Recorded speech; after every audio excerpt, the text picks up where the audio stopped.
Today we're going to be recording Arlecchino story quest. This is something I've been looking forward to ever since it was teased in the 4.6 trailer. Yeah, we're going to be doing that.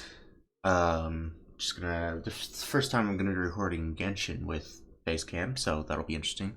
I did with Hawkeye Star Rail, so I thought might as well do it here too, especially since people are more likely to watch if there is a Facecam. So, but yeah, I'll definitely be polling for her. I've done a trial run like 15 times, and she is super fun to play. I wasn't quite sure if I was going to be pulling for her. I really did want to though, because she has a scythe, and I like her whole aesthetic. I didn't simp for her like most people, because I don't, not really into MILFs or anything like that. More into characters like Ayaka, Yoimiya, Kuching, stuff like that. She is cool.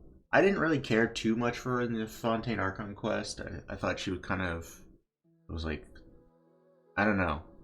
I was like, this is a harbinger. She just seems like a uptight grandma. She doesn't even seem like she'd be very good at fighting. Why is she fourth? And then, I did like that we worked with her. I thought that was cool, but I wasn't interested in learning more about her at all. I was like, where's Capitano? That's who I want to see. Or Sandrone, she seems really interesting. Columbina is creepy, and I want to know what's up with her. I don't want to learn about Arlecchino. Who cares? But the 4.6 trailer, the animated short they did was amazing, and her demo, her character teaser, all of this has got me super interested in her, and I can't wait to not only, I really hope I get to pull her, but we'll see what happens. I'm on a 50-50. I'll have enough to pull. I'll definitely have enough to get to pity by the end. I'm at I think 22 pity. And then with all the exploration and Prima Gems from World Quests, Story Quests, daily commissions, and all that good stuff, events, I'll definitely be able to get to pity before, the banners change. I just don't know if I'll win the 50-50. I've won 3 50-50s in a row, by the way. Which has never happened before. Before this, I won 2 50-50s ever, and that's it. Everything else was a guaranteed. I won my 50-50 when I first started playing the game, back in 3.5. I lost my 50-50 of Ayaka to Jean, and then and then in 3.6 I got Nilu, and then I won my 50-50 to Nahida. Then fast forward all the way to 4.2, I won my 50-50 with Farina.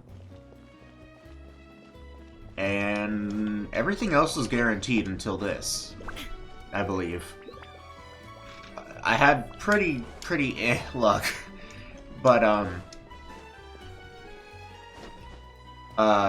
yeah, I won my 50-50 with Raiden really early at that. I think it was at somewhere between 30 and 40 pity. It was great. And then I won my 50-50 with Xiao, at soft pity. Where is he? Where are you, pal? Why would he be at the bottom? He'd be at the... Here we go. I won my 50-50 with him. And then at soft pity again, I won my 50-50 with New Villette. Well, it was closer to hard pity than soft pity, but still. Actually, no. It was closer to soft pity. I'm sorry, I'm misremembering. It was 78 or something. But, yeah. So I won 3 50-50s in a row. I'm worried. I don't know if I can win a 4th in a row. If I can, that'll be a W. Especially since I really like her play style, so I really want her. But we'll see what happens. I can't be too upset. I'm trying not to spend anything on Genshin this patch. I've put a lot into it, getting Ayaka, Raiden, Who else did I spend on? I spent a little bit on getting Klee, and then I spent some getting Nuvolette. So I'm trying not to spend anymore. So I said on this patch, I'm not buying the Battle Pass, I'm not buying any top-ups, nothing. So this patch I'm going free to play, which really sucks because I really want Arlecchino. But even if I lose my 50-50, that's fine, I guess. Well, it's not fine, but it's not the end of the world because I do want both Chlorand and Siegeween. Siegeween, just because like I really like her as a character a lot. I love her design. I love her. I just like her personality. She's adorable. I love her color palette. But once I saw Siegeween in the story, I knew I was gonna pull for her.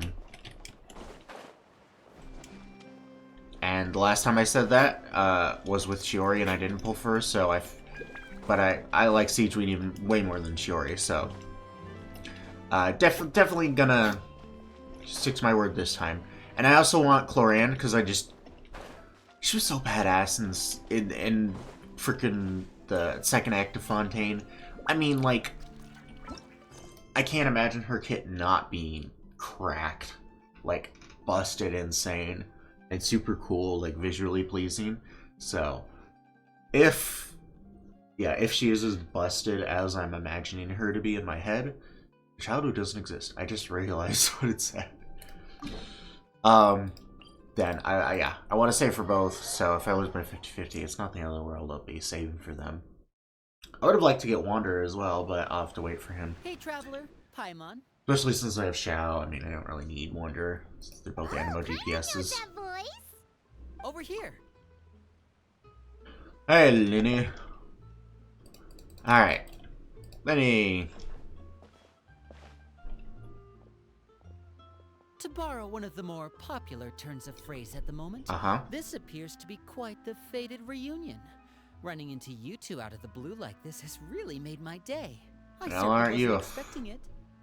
Aren't you trying to raise me up again? Say that again. What brings you to Poisson? That sounded weird. Why did Paimon sound like Klee for a second? Wait, Paimon's got it! You must be here for one of your magic shows, right? Actually, we've run into a bit of trouble on the home front. Okay. So Father arranged for us to stay in Poisson for the time being. Oh. Also, I haven't really explored any of Petrichor or Remuria. I unlocked the Statue of the Seven. I walked through the I didn't really look at things, but I walked through the town, noticed a few people, and went straight to unlock the domain. But I haven't even unlocked the one teleport waypoint on the island. I don't know how you get into the Remuria area. I don't know if you just go into the water and dive. Don't know, but yeah. So I haven't explored it. So this quest takes place in that. You may have noticed Poisson seems a bit more crowded than usual. So you're saying nearly the entire organization has moved to Poisson? Sounds like you've run into way more than just a bit of trouble. I'm assuming Child is gonna show up in this. Well, because we heard him in the two of you are so gaps. You scared Paimon half to death. Paimon is less. Father, you're here. I feel like the voice acting on Paimon is more of the voice actor seeping through than Paimon, but that's fine. I think it's funny. On second thought, maybe we don't need to know. It's all probably super confidential House of the Heart stuff, right? We totally weren't trying to pry or anything. No need to be. Yeah, she's a little less high pitched, but that's fine. Genuine concern from your conversation. I mean, Paimon does all different types of voices all the time to mock people and whatever, retell story, whatever. So I don't care. Of course, I can also understand your confusion. Sending so many Fatui here to Poisson, it's only natural that some might suspect an ulterior motive to be involved. We are a little curious. I understand. I'm well aware you've had your fair share of confrontations with the Fatui in the past, and I can't exactly guarantee that we'll remain on good terms in the future. Well, considering the things we saw in the trailer, I don't know. As for right now, however, I would say we have little reason to be at odds, wouldn't you? As of this current moment, maybe in 45 minutes, I don't know. With those who have worked so closely with us in the past. Okay. As for the issue at hand, well, it hardly relates to any ulterior motive. To be frank, it all stems from a certain rumor circulating around the House of the Heart. Gotta love rumors. It's an internal matter. I know. But anyhow. What sort of rumor? A rumor that a certain phantom child is hiding away in the House of the Hearth. Some sort of ghost story, maybe? Phantom child? Ooh, just hearing the name is giving Paimon the creeps. A spirit that should have long ceased to exist is lurking in the shadows of the House of the Hearth. Okay, that's interesting. We haven't really seen ghosts in Fontaine yet. Like, there's a lot of, like, ghost stuff with, like, Liyue and Inazuma. Not really Sumeru, right? I can't remember any in Sumeru. Or Mondstadt, for that matter. And then, yeah, Fontaine, definitely, like, not at all. But, like, it's very tied into, like, Liyue and Inazuma culture. So but I this decided to bring is the very children to interesting. Poisson before continuing to investigate the situation. I expect I should be able to track down the spirit fairly quickly. After that, it's just a matter of resolving the situation, if you will. Okay. It shouldn't be much trouble at all. If you're curious, or if you still have some concerns, it might be advisable to stick around for a few days. I'm sure the children would be exceedingly pleased to welcome some visitors. Wait a minute, I just realized something. When I went to unlock Arlecchino's story quest, I didn't see Sino's story quest part 2. What? Am I tripping? Lenny, I'll leave you to entertain our guests. I have some matters to attend to. Of course, Father. I wonder why it's not unlocked, or why it's not in the game yet. That's really weird. Maybe we have to wait until the second phase? That'd be weird. It's not like even Sino's even like on the banners in the second phase. I didn't read what she said. She also suggests that we stick around for a few days, but why? It has long been a dream of I just realized I was talking so much that I barely was paying attention. Introduce you to my other siblings. Okay. You're quite well known in the organization already. A lot of people have been talking about you, especially after every prophecy. If you're willing, why don't you stay a while and have a little chat with us? Okay. Alright. We don't have anything else to do right now anyway. But let's be clear, we're just gonna be there as guests, okay? Don't get any funny. Oh, wait a second. For your guests, that probably means we'll be treated to lots of yummy food, right? And as usual, Paimon is the my food. But a Hamheimer food's pretty great. We bring in quite the bounty every day. In fact, today is the perfect chance for me to show you what I can do in the kitchen. Let's go. Okay. I'll take you to where we're staying. Whatever you say, Mr. Femboy. When the hearth flame goes out. Ignis Purgatorius. What a cool constellation name. Ignis Purgatorius. That is so badass sounding. Hello, Kossel. Kosel. However the fuck you pronounce your name. Wee.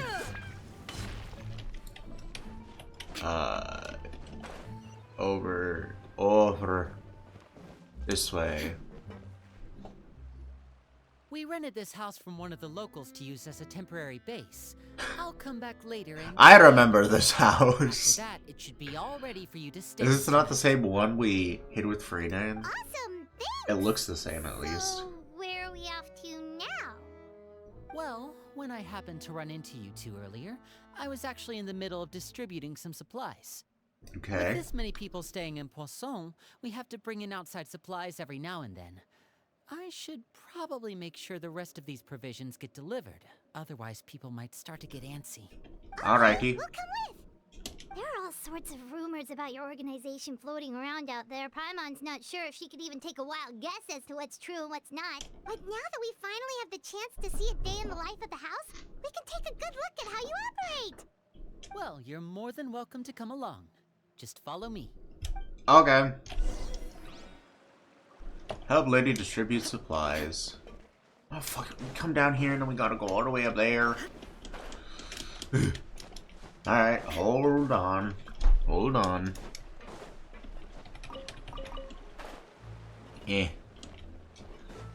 Okay. I'm a coming.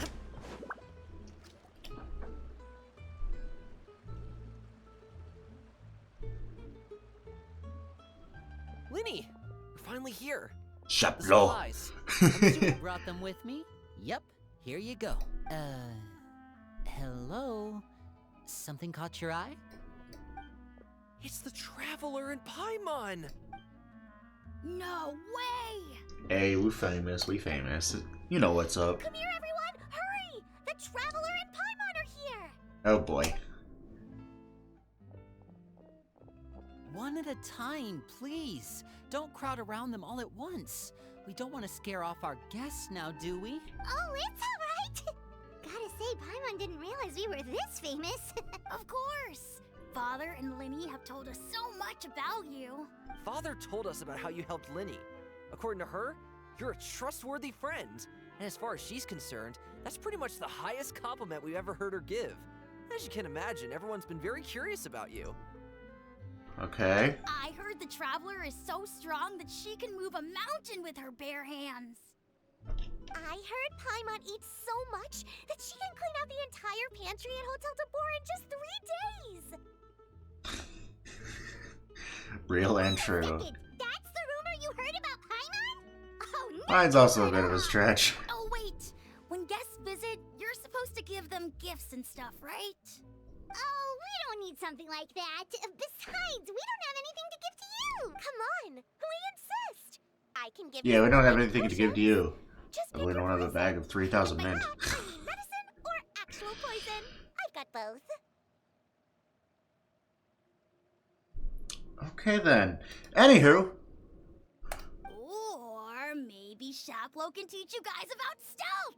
He's super good at it. He's never been caught. Ah, now that's not a bad idea. I know you usually prefer to fight head-on, but it never hurts to expand your bag of tricks, right? When it comes to eliminating your enemies, staying quiet can go a long way. Trust me, I would know. Anyway, this got a little I dark. was poisoned not too long ago, and I'm still dealing with the after effects. So I'm not quite as good as I was before, but I can still give you some pointers. Okay.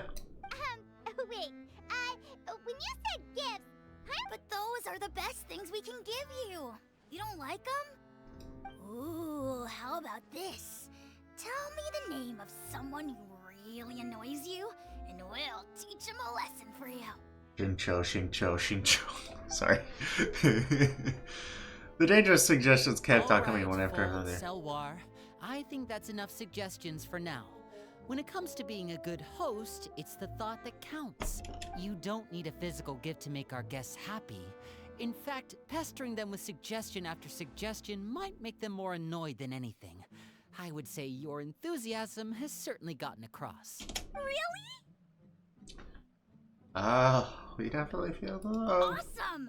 It's been so long since we've had guests to play with. If there's anything you need, just let us know. Yeah, especially if it's poison or No, we're good. Well, we'll talk to you all later. We've still got supplies to distribute. All right, see you later.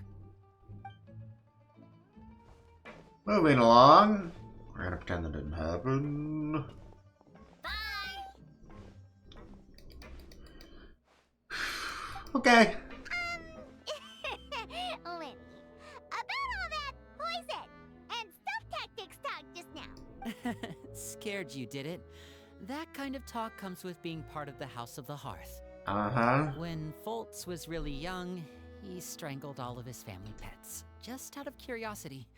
He was labeled a dangerous problem child. What and the was fuck? abandoned by his family. Okay, cool. Elwar has an unnatural obsession with potions.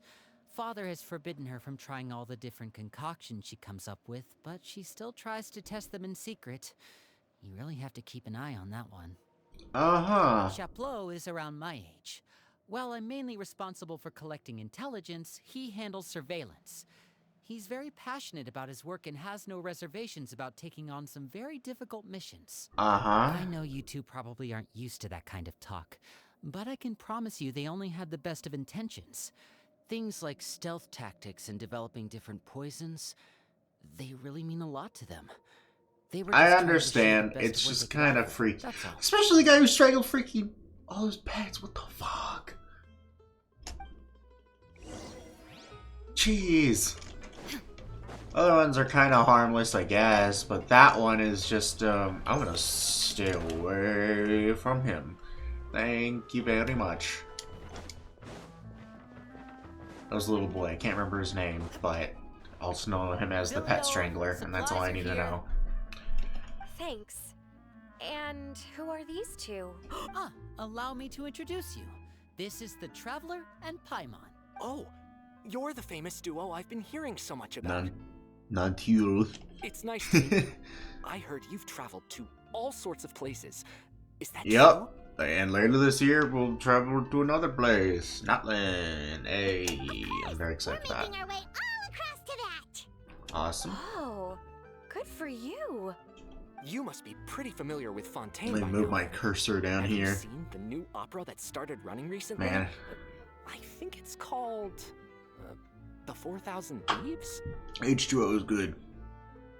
Oh, this is the first we've heard of it. Yeah, I've never heard of that It one. seems like it's going to be fantastic. From what I've been able to tell from the posters, anyway. You should definitely check it out if you have the time. Okay. Oh, and there's the Blind Maiden, too. That one is supposed to have audience interaction. Seems pretty interesting. Like the chick from Goblin Slayer. Sword Maiden, she's blind. The blind maiden. After Okay, this never mission mind. is over, I think I'll go get a manicure. That was random. Oh, maybe I should dye my hair. Wonder how much it'll cost. Is it just Paimon, or do these two seem much easier to get along with than the others? Looks like the House of the Hearth has some normal members after all. I heard that. Hey, Oops. Permanent and Lynette and Winnie to some extent are normal. I'm guessing you're referring to Foltz and the others. Yeah, we're definitely not all like them. I bet those crazies are practically foaming at the mouth right now. I'm sure they just can't wait to get back to Snezhnaya to carry out the plan. The plan, you say? Which plan? That's enough, Filial. Don't talk about family members behind their back, right? Whatever. Let's go. I like her voice. Guess this is goodbye then. If you ever You're have pretty some cool time, too. We should go see the opera together. So, Lenny, what's up, bro? Well, that's it for the supplies. We should probably head back as well.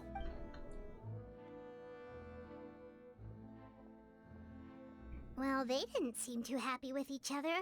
Seems like there could be something more going on here.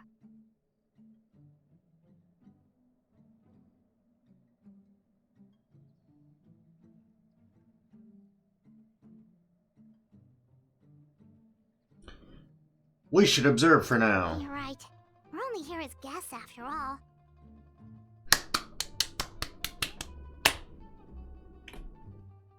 Okay. Oh, Linny's getting super far ahead. Come on, let's catch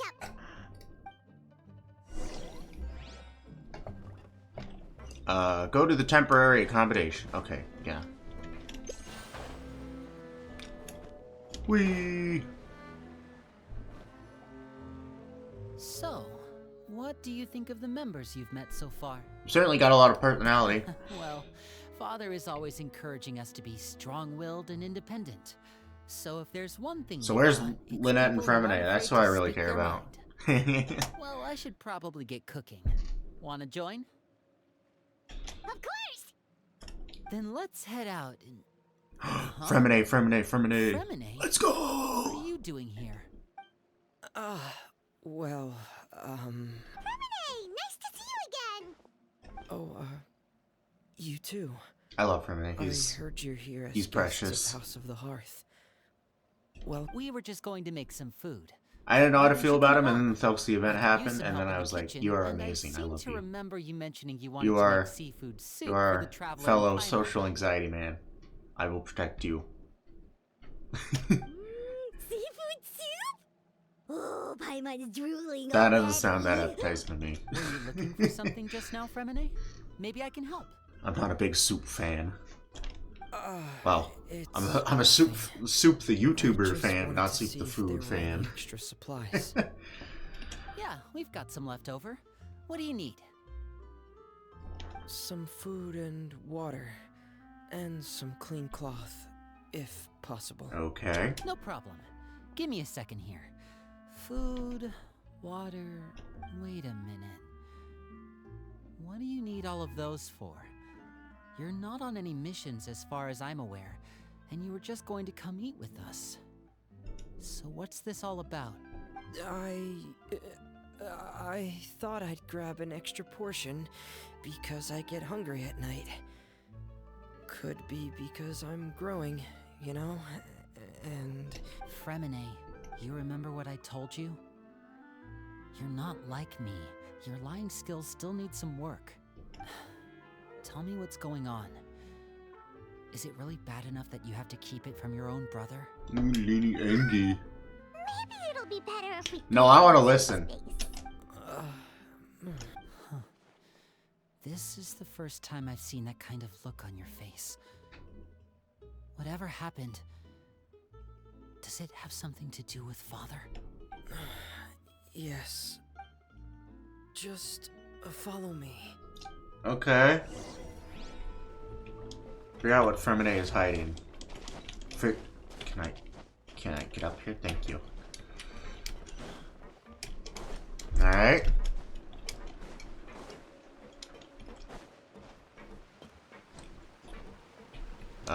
Where is that Claire V?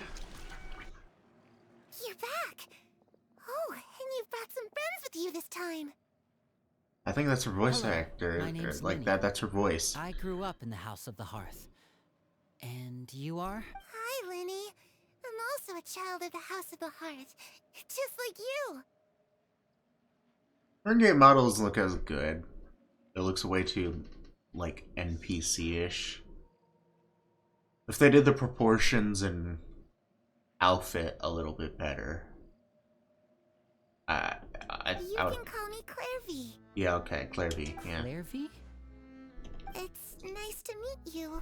Does that name ring any bells, Lenny? No, not at all. That's not a name we have on our roster, I'm sure of it.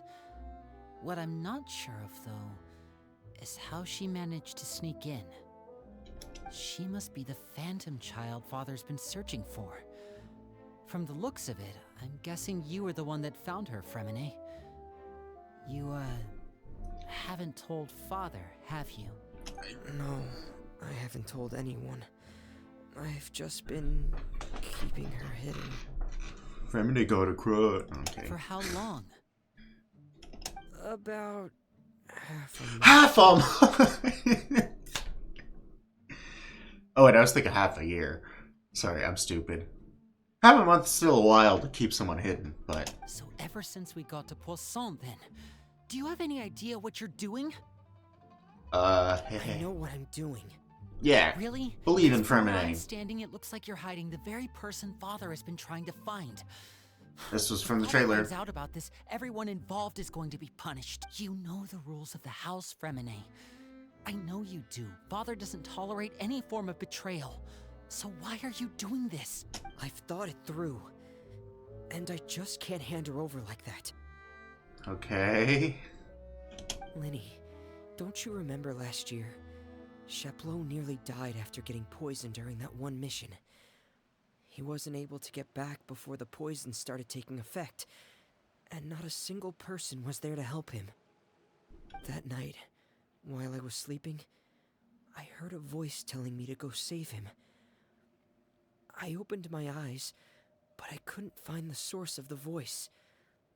I thought maybe I was just hearing things, but I went to look for him anyway. Luckily, I got there with enough time to save his life. That feeling of being haunted, of hearing voices. It's happened many times in the House of the Hearth. I'm sure you've noticed. So what you're saying is... Interesting. She was the one who spoke to you that night? Unless there are other spirits roaming around the House of the Hearth, I don't think there's any other possibility. Okay. If Clairvy were our enemy, it wouldn't matter whether she was a spirit or an actual child. I would have acted without a second thought, because that's what Father ordered us to do. But she's been living with us, helping us from the shadows all this time. I think that makes her family. Okay. I couldn't just hand her over to be dealt with. Not when there's so much we still don't know. Interesting. So what's your plan then? You can't keep her here forever. Someone is bound to find out eventually. I haven't thought that far yet. I don't want to disobey an order from Father, but I also don't want to put Clairvy in danger. Come with me. There are a couple things I'd like to say to you in private. Be nice to poor Fremine. He's an innocent soul.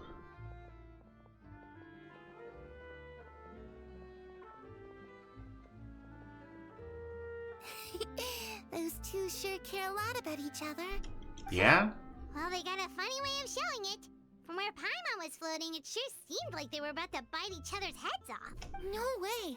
They have a really deep bond. I could tell right away, because I also have a friend like that. I just don't know how long that kind of bond can last. What do you mean? The darkness in the house runs deeper than you can imagine. No one can get out alive. I'm sorry, Linny.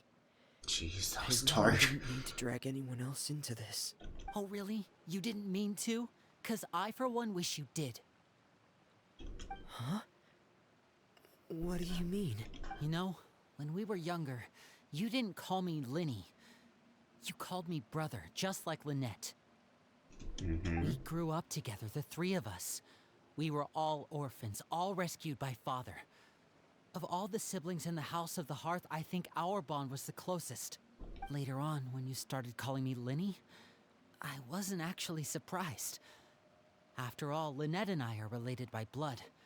We've had to depend on each other to survive long before we joined the house. Linny, The darkest and most difficult moments of my life happened before you and I had ever met. I'm sure that's true for you as well. Even so, Fremine, we've stood by each other for all these years now, and to me, that means more than blood. Wholesome Linny moments. You and Lynette Pretty are rare. the most important people in my life. No one can replace you. So I won't let you face anything alone. Not if I can help it. I like this quest so far. I like it. Looks like things are getting kind of heated between Linny and Fremine. Maybe we should go check on them. I don't think so, Paimon. For once. Oh, But- it's raining. I should put my clothes away. Great. Hey guys. Hey, you two! Hope we aren't interrupting anything. Like a fight. Oh, wait a minute, Fremine. You're not crying, are you? Is everything alright? everything's fine. Aw, Fremine. Well, we're all friends here, right? We've been through so much together, so if there's anything we can do to help, just say the word. It's just a small family dispute. It's not something our guests should trouble themselves with. In fact, it might be better if your stay ended here. Sometime Gezra come in handy. What are you getting at, Traveler? When guests are around, families are often on their best behavior. And any disputes are less likely to escalate. That's what you're trying to say, isn't it? I think it'll be better if we stick around. I just... Thank you. I was really hoping to keep you out of it. But even if I could think of some other reason to turn you away, I'm not sure I could convince you. I know things could turn dangerous, so I promise you this. From now on, I'll protect you like my life depends on it. Me too. Well, back to the matter at hand then. If we don't plan on handing Clairvy over to Father, then our only other option is to solve the mystery of her identity before Father is able to track her down. Okay. That means finding out where she came from and what she's doing here. Then we can send her on her merry way and pretend like none of this ever happened. I've tried that already. And? She doesn't know. And nothing. I tried taking her somewhere really far away, but after some time, she just reappeared. She even came with us all the way to Poisson. It seems like wherever the house is, she follows.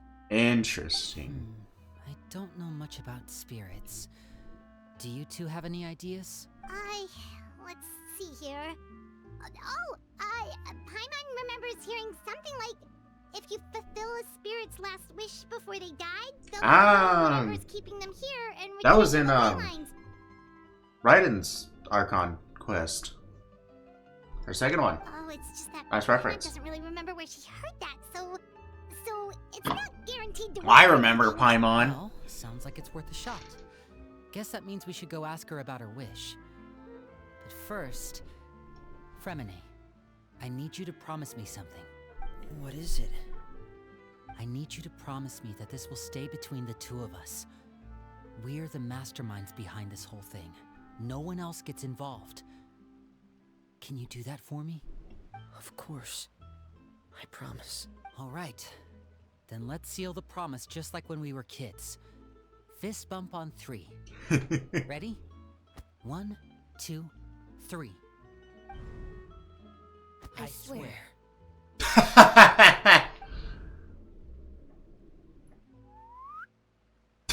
Lenny's face. And Lynette.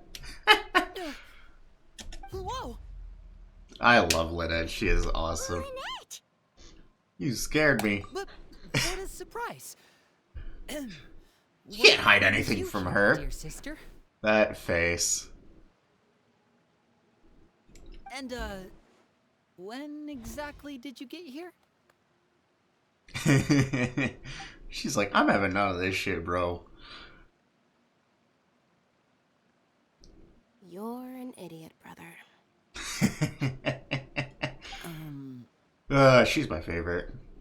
And you too, Fremine.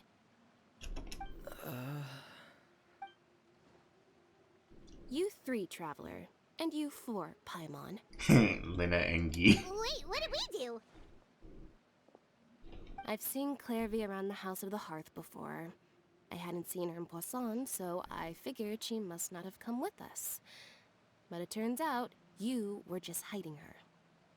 And as usual, Lynette is more informed than anyone thinks. I heard you talking about your plan. I think she's probably the smartest one in the House of the I'd Hearth. rather Just fully join in. that's the vibe I get. She just knows everything that's If you don't going on. agree, I'll have no choice but to report everything back to Father. Damn! Simple as that. You're not giving us much wiggle room here, Lynette. Well, I guess we're all in this together then. After we talk to Clairvy, we'll figure out our next move. There's no time to lose. Let's go. Okay. Ask about Clairvy's origins. I'm full. Thank you for bringing me this food, you guys. She said she's full, but the food doesn't look like it's even been touched. Well, she's a spirit. That's right. Based on what I've been able to observe, it doesn't seem like Clairvy can interact with the physical world at all. I mean, that's how most spirits are, yeah. Still, when she's presented with food, she'll always linger around it for a good little while. She Maybe likes cake. in her mind, I know she that. really is eating those things. Does she know that she has already passed away? I've tried to ask her, but she didn't answer. My guess is that she's just as confused as we are. Or maybe she couldn't understand the question at all. Clairvy, if you've got some time, I'd like to ask you a few questions. Sure. Oh, another new friend. Hi, I'm Clairvy. Hello. Clairvy, how did you join the House of the Hearth? Huh? Is Isn't it the same for everybody? The knave brings you here and then you can't leave. It's just that your name, it's not on the roster. And I've never seen you before. The roster? Oh, I get it now. I think there might be some things you don't know about this place. The people in charge, they're not as nice as they look. They say they keep a roster, but it's not complete. There are a lot of people who aren't on it, and never will be. In this house, some people are family, and other people are just test subjects. Yeah, Those kinds of people aren't ever going to get a place on the roster. Unless it's the roster of people who've been executed. Yeah, I do remember. I was listening, I think it was yesterday, to the Arlecchino like top lines about talking about other harbingers, and she said that the old knave had a relationship, like a very like good business relationship with Torre. The Torre would use the orphans as test subjects. That's, I think, what she's referring to here. Wait, does that mean the knave... She... Is there anyone that can vouch for you? Perry. She's my best friend. She's the only one I trust in this place.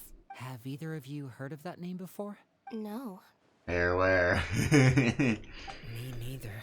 That's Arlecchino. Clairvy, Perry. Neither of those names are on the roster, but it seems like she's telling the truth. Either that, or this kid's already got a bag of tricks bigger than mine. Maybe we should try a different Yeah, I don't know if that's approach. possible. Clairvy, do you have a wish? A wish? It can be anything you want. Just imagine. It's your birthday, you're blowing out the candles, and your wish is...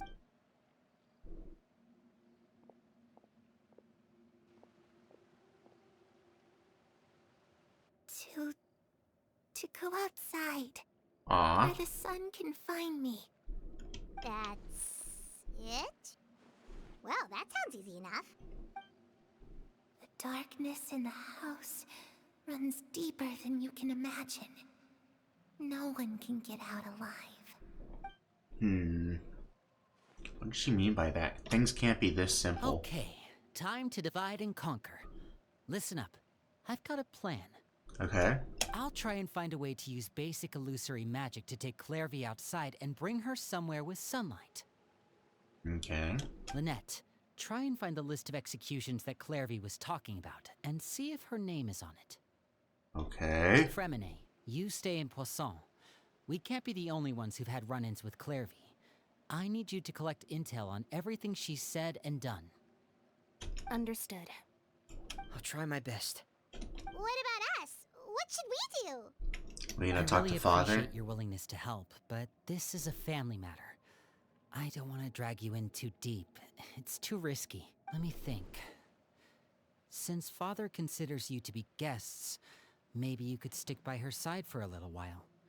Paimon, Do anything don't except you keep up some dare nice casual run your mouth for the 100th time, please. My mom gets it. You want us to distract her. How should we I'll contact give you a you? magic bird. If father suspects something, Hey, it's all one of you these, need to but do is they're release black. it when she's not looking, and it'll alert me that something's wrong. The crown finches, I think Of that's what they're course, called. that's only as a last resort. If father doesn't seem to notice us, there's no need to make contact. We'll reconvene here tonight after all's said and done. If the worst case scenario happens and we're discovered, just tell father everything. We're not going to let our guests get punished for our own actions. That's where Okay. we draw the line. You're a real one, Lenny. You too. Okay, this All is right. where we part. Father should be at the beach nearby. Okay. I really hope this goes well. No, it has to go well. That's the only way this can get resolved. I imagine this is the only time they have gone behind her back like this.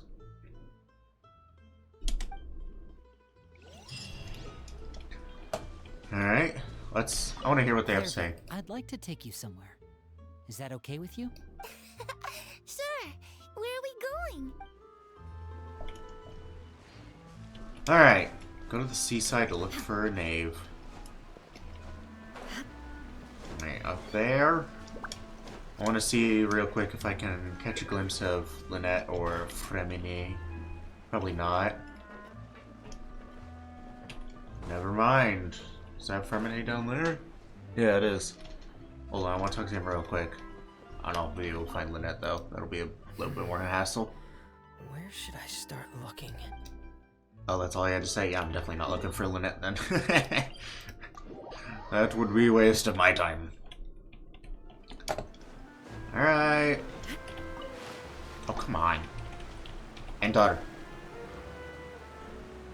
Okay. So far it seems that me not exploring Petrichor is an issue, since we're just all around Poisson. What is it even called? Like, the actual, like, area on the map? Nastoya region. Nastoya region? I don't know. Yeah, I'll be recording... Interesting. I was gonna say, I'll be recording, me, and a friend exploring this area, in her world, later. Whenever this gets uploaded, I'm sure it'll be like maybe a week later will be that video, and it'll just be like a 3 or 4 hour long, just kind of like VOD type video. But and then I'll explore that region on my own in my free time. Knave and child. What up? Missed you, man. Aren't you supposed to be in Snezhnaya recuperating? What are you still doing in Fontaine? Oh, it's you two. I didn't expect to run into you here. You okay, I buddy? was unconscious for quite a while after the fight in the Primordial Sea. After I woke up, I realized I was being taken back to Snezhnaya. And well, I couldn't have that now, could I? Not when I've still got unfinished business here in Fontaine. Oh, you do? So, I mustered up all my strength and made the journey back on my own. What sort of unfinished business are we talking here? Yeah. It has to do with Skirk, my master. I When you got really her. wanted to meet up with her, but by the time I got back, she had already left.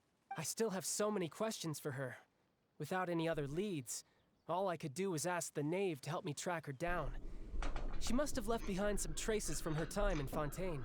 Okay. Oh, okay. So, have you found any clues? Unfortunately, no. While the House of the Hearth is adept at collecting all manner of intelligence, certain existences can This is the be first managed time to we've escape really their seen purview. two harbingers in the same room who don't want to like murder each other. Yeah, I think this is.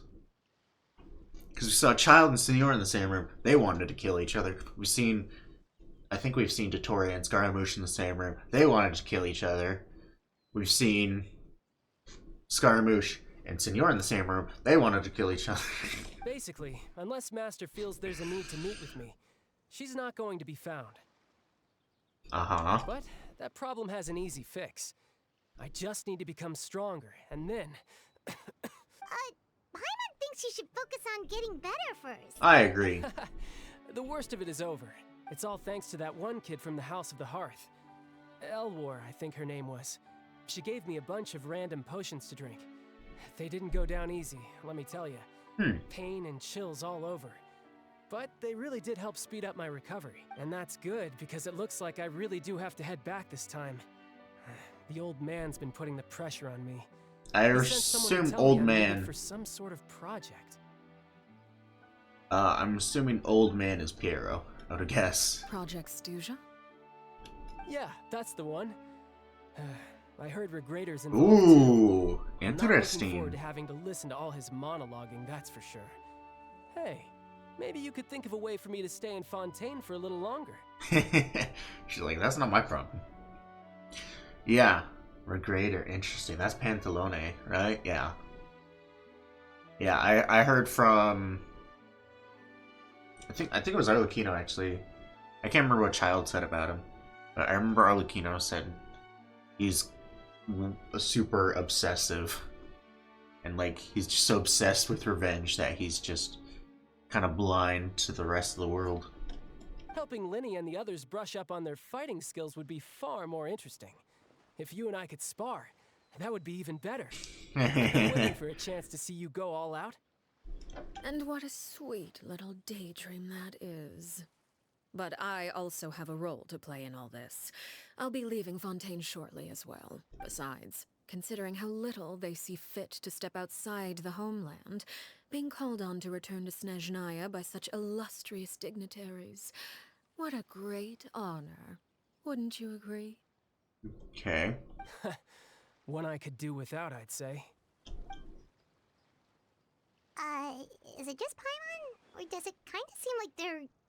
Just casually trash-talking their colleagues behind their backs. So, dear guests of the House of the Hearth, to what do I owe the visit? Well, we just, Wanted to learn more about you. Right! We're super close to Linny and the others, but we still don't know much about you! Yeah, it's very interesting that, you know, all the Fatui kind of hate each other, more or less. Other than, like, you know, everyone respects Capitano. But, yeah, it seems like there is a level of respect between Arlecchino and Child, which is very interesting. I like it. Is cool. that so? Introductions have already been made, have they not? Oh, well, you see? There's only so much you can learn about someone from a short introduction. At least tell us something a little extra, like, why do you call yourself father? Yeah. I already know the answer, but... Good question. I'd also like to know. The fact that you have to ask tells me our intelligence work has been quite successful. Telling you the answer to that question would only serve to undermine that success. And we can't have that, now can we? Spoken like a true diplomat. That was some expert sidestepping right there. Well, if there's nothing else, I think I'll take my leave. I still have a small matter to resolve at home. Wait, don't go! The knave leaves right now. She's sure to run into Linny and Clairvy. Should I release the bird Linny gave us? No, we should try to get her talking first. About the House of the Earth, what does the organization mean to you? I'd also like to hear the answer to this. I've met some of the members of your organization, and they all seemed like really good kids. They actually reminded me of Tonya and Tusser. Which, by the way, if you ever betray them, I'm just letting you know, I won't let you off easy. And why would I betray them? Well, you've already betrayed the House of the Hearth once, haven't you? At least, that's what I heard. Ooh. Interesting. Unless we're talking about what happens Okay, I admit. to the old knave. That's just what the old man told me. The rooster, I mean. Oh, when he talks about the old man, he means the rooster. Gotcha. Yeah, I don't trust the rooster at all. Never had, but after what Arlecchino said about him, I can't remember what she said about him. I know she talked crap about him, though. That's all I need to hear. The knave betrayed the House of the Hearth. Does that mean what Clairvy said was true? Does the knave really treat her children like test subjects? Wait, did you really do something bad to those kids? Never mind what I've done. I'm more curious as to what the mighty rooster had to say. Care to enlighten me? The mighty rooster. Well, nothing much. Just some stuff about you taking out many other members of the House of the Hearth, and even going so far to attack your own family. I see. Oh, based on your reaction, I'm guessing it's all a bunch of lies. Hardly. I don't appreciate his particular turns of phrase, but I suppose he didn't say anything untrue. You probably specify. I know what you're talking about, but no one else does. It would be more accurate to say that there is a certain level of prejudice involved, but I don't. Why wouldn't you? Clear that up just yet. Prejudice has a funny way of concealing the real truth behind certain things, an attribute that I find to be quite advantageous. Call yourself a Fontainian, for example, and people will assume all sorts of things, when the real truth is that this is simply the land where I was raised. Okay. Huh? You're not actually from Fontaine? But then why did you try to help out with the prophecy and everything? I was trying to protect the children born in Fontaine. Claiming that I myself was a Fontainian simply made it easier to operate. People would hardly suspect a fellow Fontainian of having any ulterior motives. Who wouldn't want to save their homeland after all? You were raised in Fontaine, but you weren't from The here. primordial sea wouldn't have any effect on me, but it would have caused great harm to the House of the Hearth. Mm-hmm. Well, you wanted extra information, didn't you? There you go. I hope Tell us more, tell us satisfied more. your Where are you from? curiosity. Where are you from? Conria? So much for learning anything else about her betrayal. She probably only revealed that other secret in order to change the subject. Seems like she's trying to avoid talking about her past. So, you stayed in Fontaine for the kids. I guess I was wrong to believe you'd betray them. Apologies. Looks like I was holding on to some prejudices myself. And it's not too far off. I mean, it's the Fatui we're talking about here. I mean, Good. come on. Like I said, I like it when others have misconceptions of me. Really? You're probably the only person. Actually, while I was recuperating at the House of the Hearth, there was something else that really caught my attention. That's really got sense, I clearly. heard that members always resolve disputes and arguments with a friendly spar, and the loser has to back down. Seems Of pretty course cool, you'd if you say ask me. that, child. Would also give them plenty of opportunities to hone their skills. Uh-huh. Well, that's only a recent development. In the past, such spars weren't nearly so friendly. The losing party would lose everything, including their life. They were that high stakes? Whew, at least that's not a thing anymore. Well, the current atmosphere's not half bad. I'm a bit jealous, actually. You've got so many family members around you, and you even get to live with them. Having a lot of family around means dealing with a considerable amount of bickering and scheming. Once Tonya and Tusser enter their rebellious phase, I'm sure you'll understand. Just imagine. Tusser becomes obsessed with plucking out strands from the rooster's mustache, or Tonya decides to dye her hair 42 different colors. Okay. I get the picture. As conversation shifts to the topic of Tony and Tusser, child begins to... I didn't get to read that. It's the type of conversation that we usually leave you falling asleep, but you find yourself great. I didn't get to read! Would you look at the time? I should probably get going. Traveler, Paimon, I'm not sure where our paths will cross next, but the next time we run into each other, we should definitely try and find some time to spar. You get better, buddy. Yeah, I hopefully we get to get like an interlude or something with you know, Skur and learning about, you know, the stuff we were, you know, she told us she would tell us in 4.2. It is now 4.6, so 4.7, please. Again, maybe this is a conversation. We're also not Danes. We are also owed a Dainslift quest. You're gonna kill Like, come on. All right. Get with the program, Well, thanks for Genshin. everything, Arlecchino. No thanks necessary. You also played a part in obtaining the Gnosis. I would say we can call ourselves even. I like the sound of that. Well, I'm off. See you all some other time. Hope to see you soon. Okay. We should probably get going too. Do you want to head back with us? Oh? You want me to leave so soon? Oh, I'm rather enjoying the evening breeze. If you don't mind, I think I'll stick around for a bit. I have some things to think about. Okay. Apologies for not attending to you like a proper host. Please forgive this slight. I do hope you'll have a pleasant stay.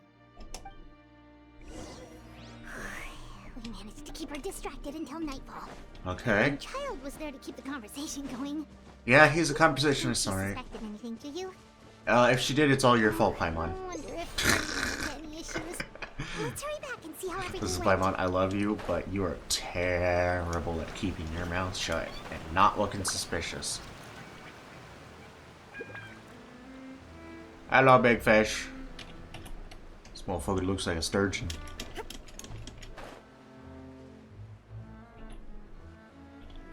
Alrighty, shitey. What up, clowns? Lenny, how did everything go? Well, long story short, we ran into a small issue. Clairvy can't go into she's the a sunlight. vampire. Okay. Everything was fine at first. She followed me up to the surface just like I told her. But as I led her out of the shadows and into the sunlight, she vanished. I turned around and there she was, standing at the edge of the shadows, silently watching me.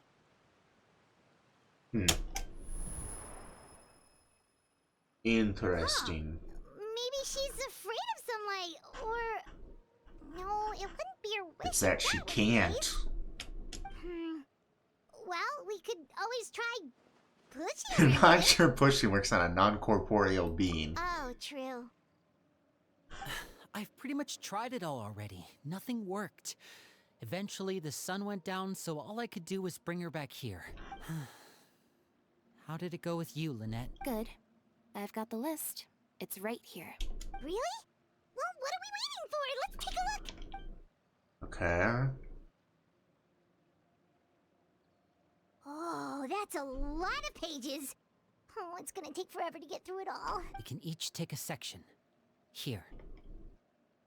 Okay. La Pouillade, L'Endroit, Not out loud, Paimon.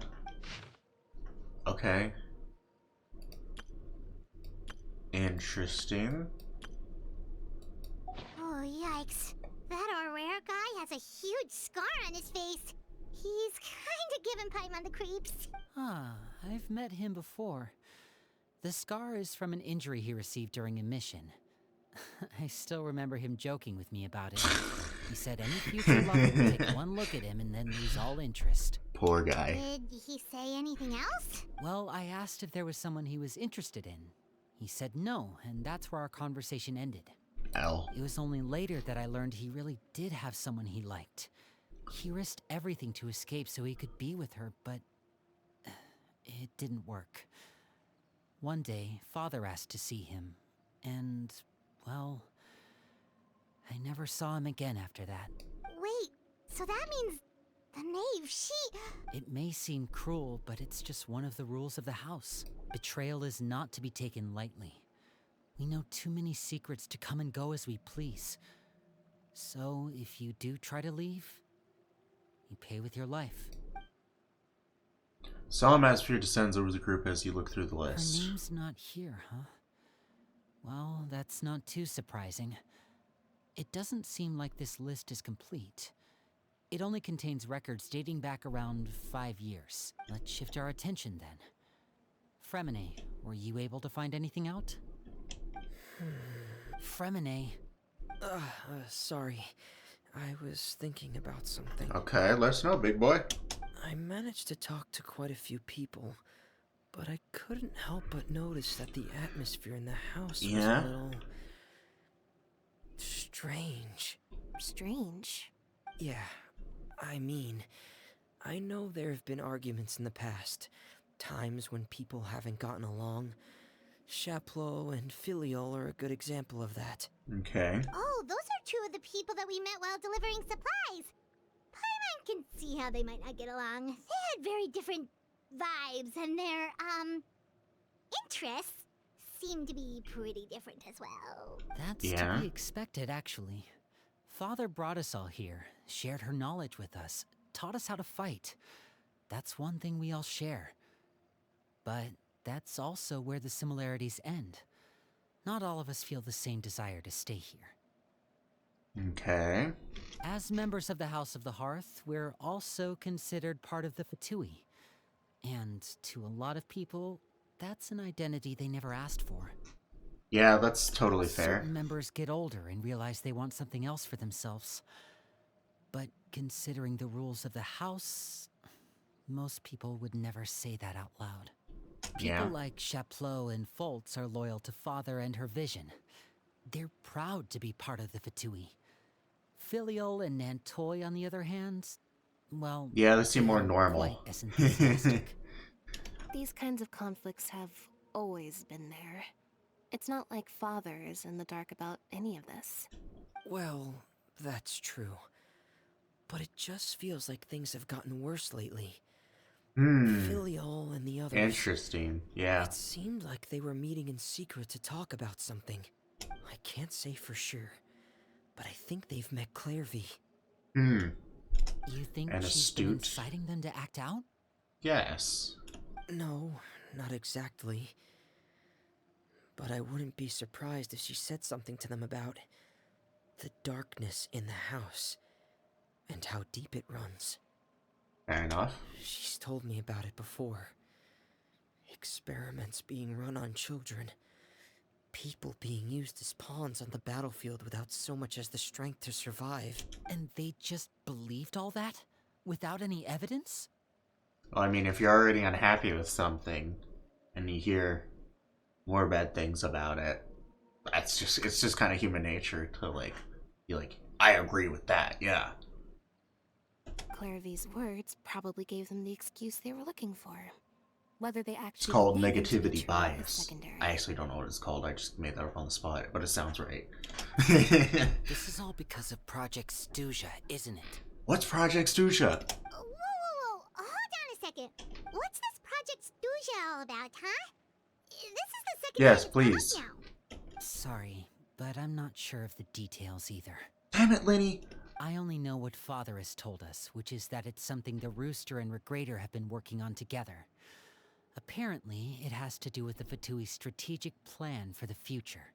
Because the House of the Hearth was so successful in obtaining the Gnosis, we now have the honor of playing a key role in Project Stuja. Wait, but isn't that a good thing? Key role is just another way of saying dangerous role. To Ah, us, the whole thing is an inconvenience. Father thinks so too, but she's in no position to refuse. she's higher up than those two. What do you mean? They've been funneling the house a lot of funding. Oh. Oh, they've been giving the house a lot of funding. That's why she's no position to refuse. Got It's it. just that we'll lose a lot of members in the process. Participating in the plan, it's an honor in name only. What they're really trying to do is subdue us. The existence of an intelligence organization outside their control makes them feel uneasy.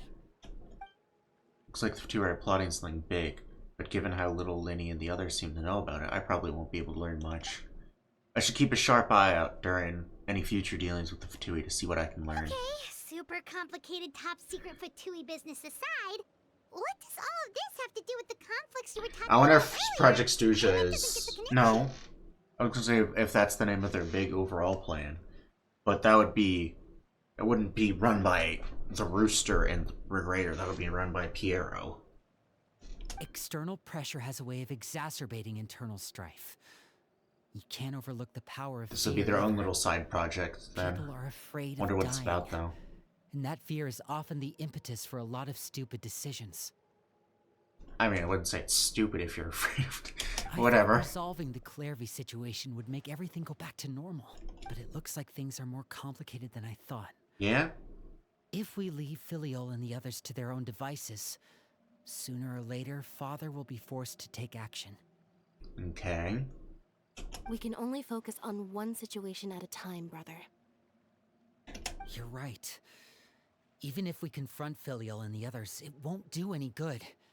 It might even make matters worse. We should focus on Clairvy for now. I agree. It's getting late. We should head back and get some rest. We'll try again first thing tomorrow. Lynette, you stick with me this time. Fremine, keep a close eye on Filial and the others. Make sure they don't do anything they'll regret. Good work today. This is getting tense. Have a good night, and How long have we I'll see you recorded? An tomorrow. hour and 10 minutes.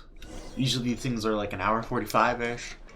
Probably gonna be 2 hours with the boss fight. So yeah, I think we're getting close to the point of... I also did do a little bit of yapping at the beginning, so let's say it's been an hour. Yeah. I'd say we're getting close to the point where things go pretty far south. Whoopsies.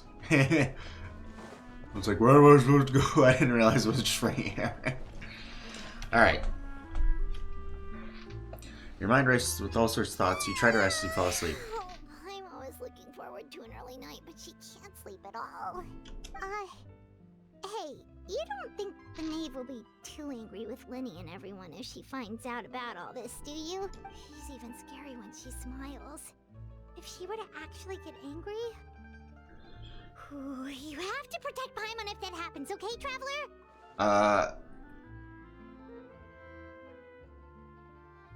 You can just hide behind me. Trust is ever, Traveler. And there she is. Look over there. Clarivy? What's she doing over here? Let's catch up with her before anyone sees. Okay. Hello, Clarivy. Sea Breeze Rendezvous. Is that what the quest's name? Yeah. Rendezvous. What a fun word. And it's French, too. So, it works. Over there. Yo, what up? Never mind. Alright, back up here. Oh, where is she going? Oh, if someone sees her, we're toast.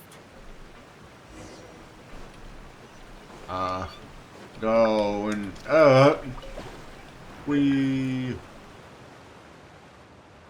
Okay, maybe I went a little too far. Maybe I should have just climbed the ladder. Oh, look! She stopped! Okay.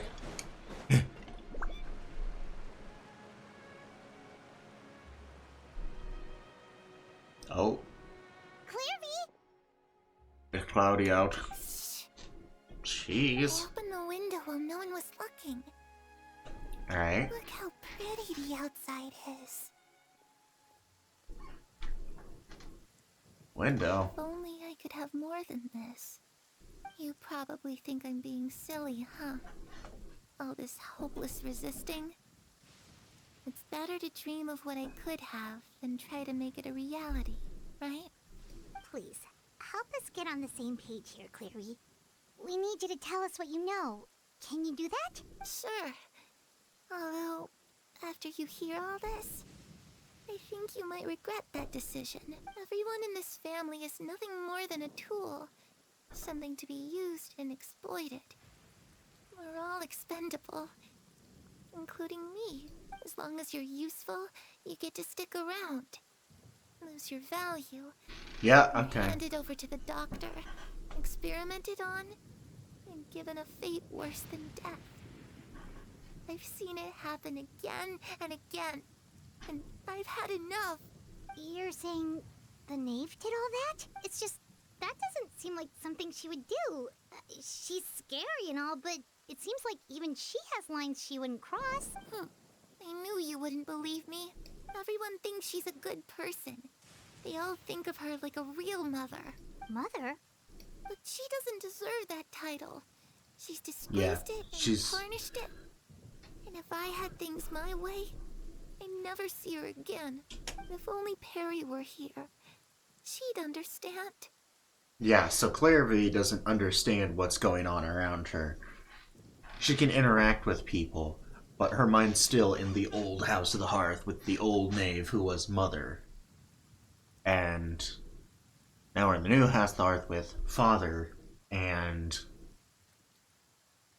you know, things are getting confused because different people are on different pages. But I know what's going on, but no one else does. Harry. And the only one who would know what's going on is Arlecchino. Also, because she's Perry. I'm getting a strange feeling. AKA Perriware. It almost feels like she's not really here with us.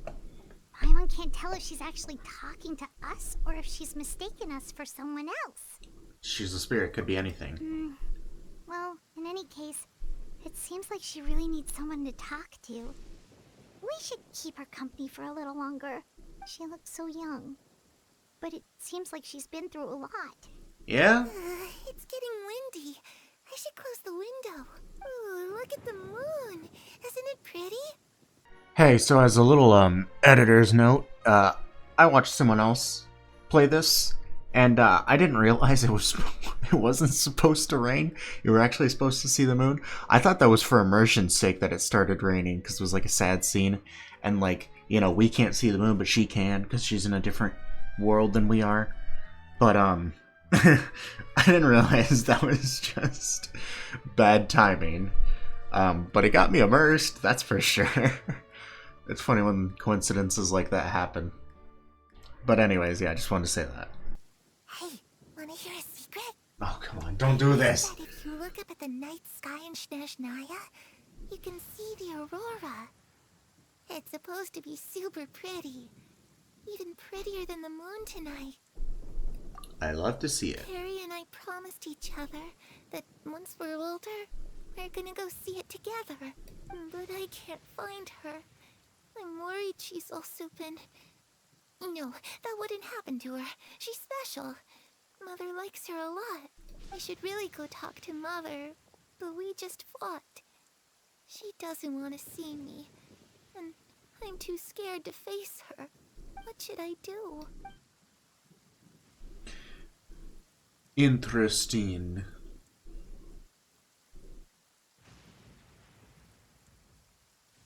After some time, Clairby seems to come back to herself. She gives a weak smile and leaves on her own.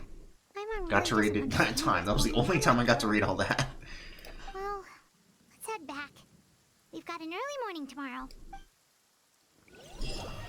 The night passes. Alright, looks like we're all here. Let's go ahead with the plan. Before we do that, I have a question. What is it? Have the Knave and the Doctor ever worked together? What makes you ask that? Well, we kinda ran into Clairvy last night, and that's what she told us. We met the Doctor back in Sumeru. He's super dangerous, and he's done all sorts of bad things. R.I.P. my girl Collie. Well, she's not dead, but she was dead inside at one point. It's yeah. possible that Father and the Doctor have had certain dealings, but I don't think Father would work with him. Okay. We're not really on the same side, so there's not a lot of trust between them. That doesn't exactly set the stage for a successful partnership. I did hear, though, that when Father first became a Harbinger, the Doctor offered to work with the House of the Hearth. Father rejected most of his proposals, except for one. It had to do with some sort of secret experiment. Secret experiment? Could that be what Clairvy was talking about? I don't think so. I don't know any details about the experiment itself, but I do know it's an entirely independent operation. The Doctor only proposed a direction for the research. That was the extent of his involvement. I still don't think that counts as working together. Okay. The details of the experiment are confidential, but complete records are kept on all participants. That doesn't seem to be the case with the situation Clairvy referred to. Yeah. I know you don't agree with some of the Fatui's methods, and I'm not asking you to. But I am asking you to trust us on this. The House of the Hearth has its own principles. There are certain lines we're not willing to cross. Okay. Alright, that's good to hear at least. Yeah. Clairvy seems to think the Knave and the Doctor worked together to do something horrible. If that turned out to be true, Paimon doesn't know how he would even face you guys. It's just that... I mean, she's not lying. Clairvy is lying either. She's not. The easiest thing to do would be just ask the Knave directly, but... Paimon doesn't think she'd tell us. Let's focus on the plan for now. Father didn't come back last night. She's probably still near the shore. We'll be counting on you to distract her. I swear to God, if she shows up behind Lenny, I'm Lynette, you're gonna with shit me. bricks. Fremine, you know what to do. Be on your guard, everyone. All right, let's get to it. Okay. Birds in a cage. Oh boy. Okay. What did we do? Let's scroll in. Alright, let's do this thing. Shit's getting real. Shit's getting real. I've been a little quiet because I don't know what to say, and I've been trying to give my own input, but also not talk too much. Very difficult to find that balance. I was yapping too much at the beginning, then I wasn't paying attention. Now I'm being too quiet, and it doesn't really work. But yeah, I think I'll have more to say when stuff starts like happening again. Because right now I don't have much to comment on. Because we're just kind of just asking questions. It's you two again. I must say, you look a bit pale. Did you have trouble sleeping last night? Yeah. A little.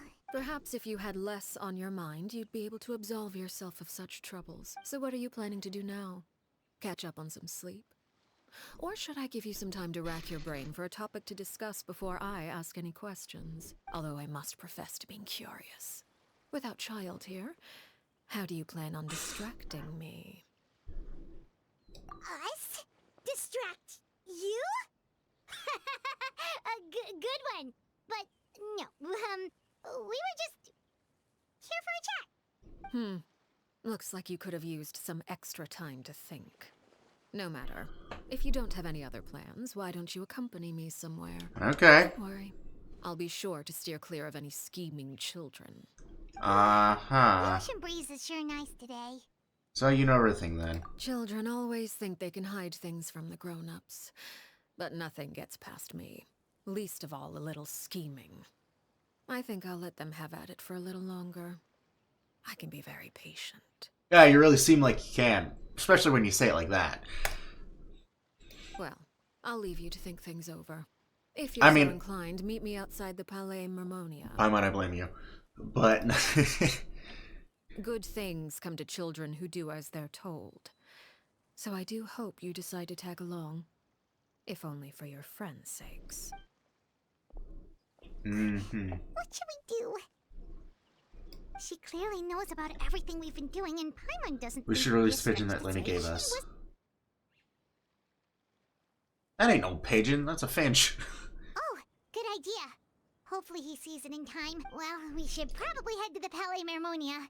Paimon doesn't want to find out what happens if Guess we all we don't can show do up. is take it one step at a time. Eve was saying just now, it sure didn't seem like it'd be anything good. Okay, then we probably shouldn't keep Yeah, waiting. probably.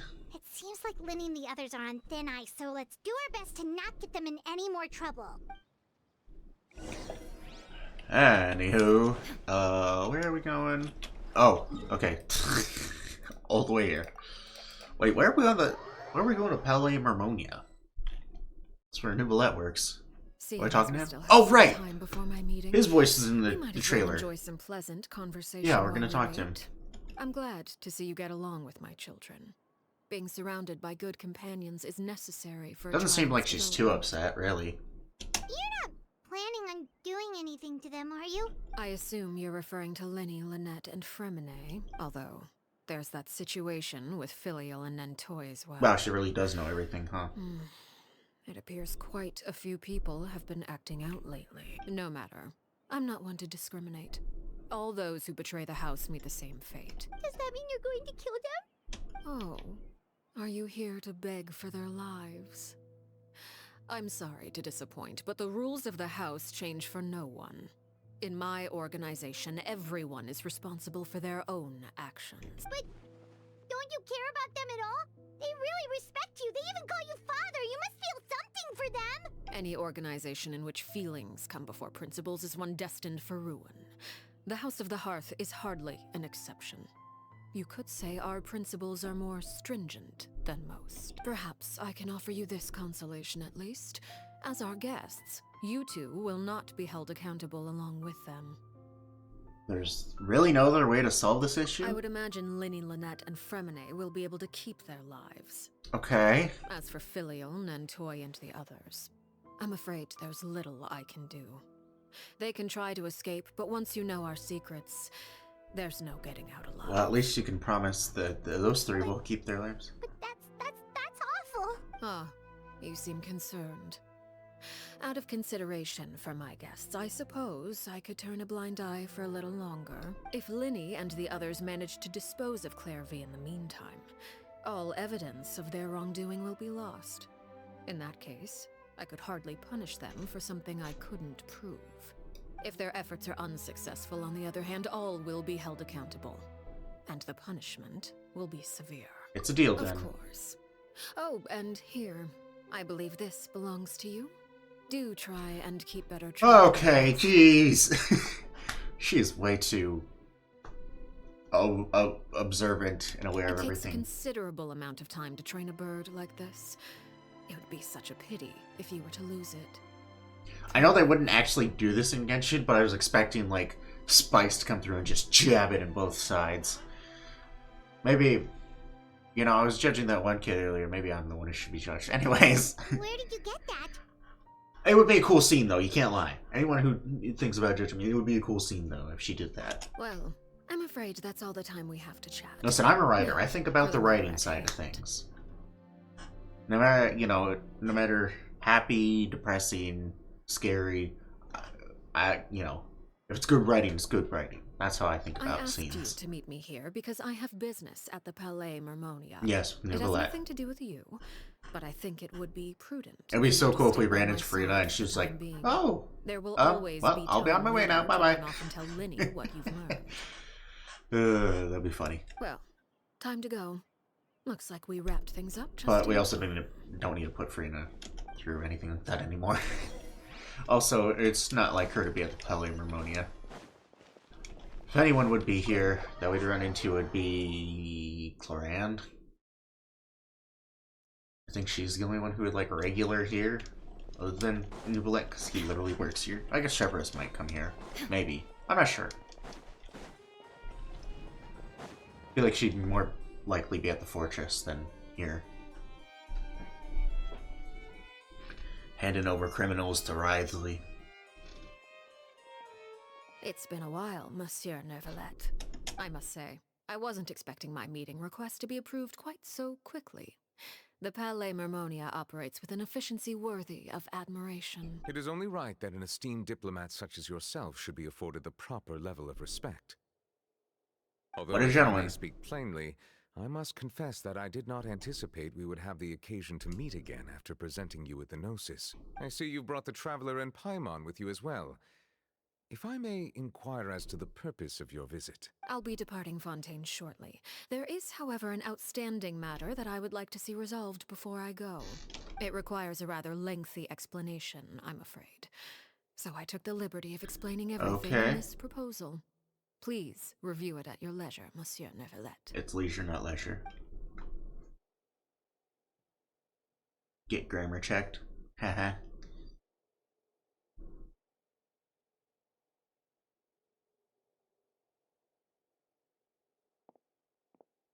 Okay.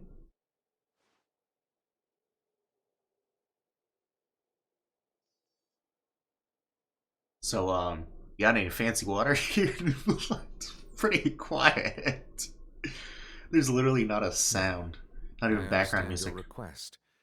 However, at the risk of causing offense, I must admit that I fail to see why you would wish for such a thing. I heard you have a certain fondness for water tasting. I was just talking about that. So allow me to use water as an analogy. Uh-huh.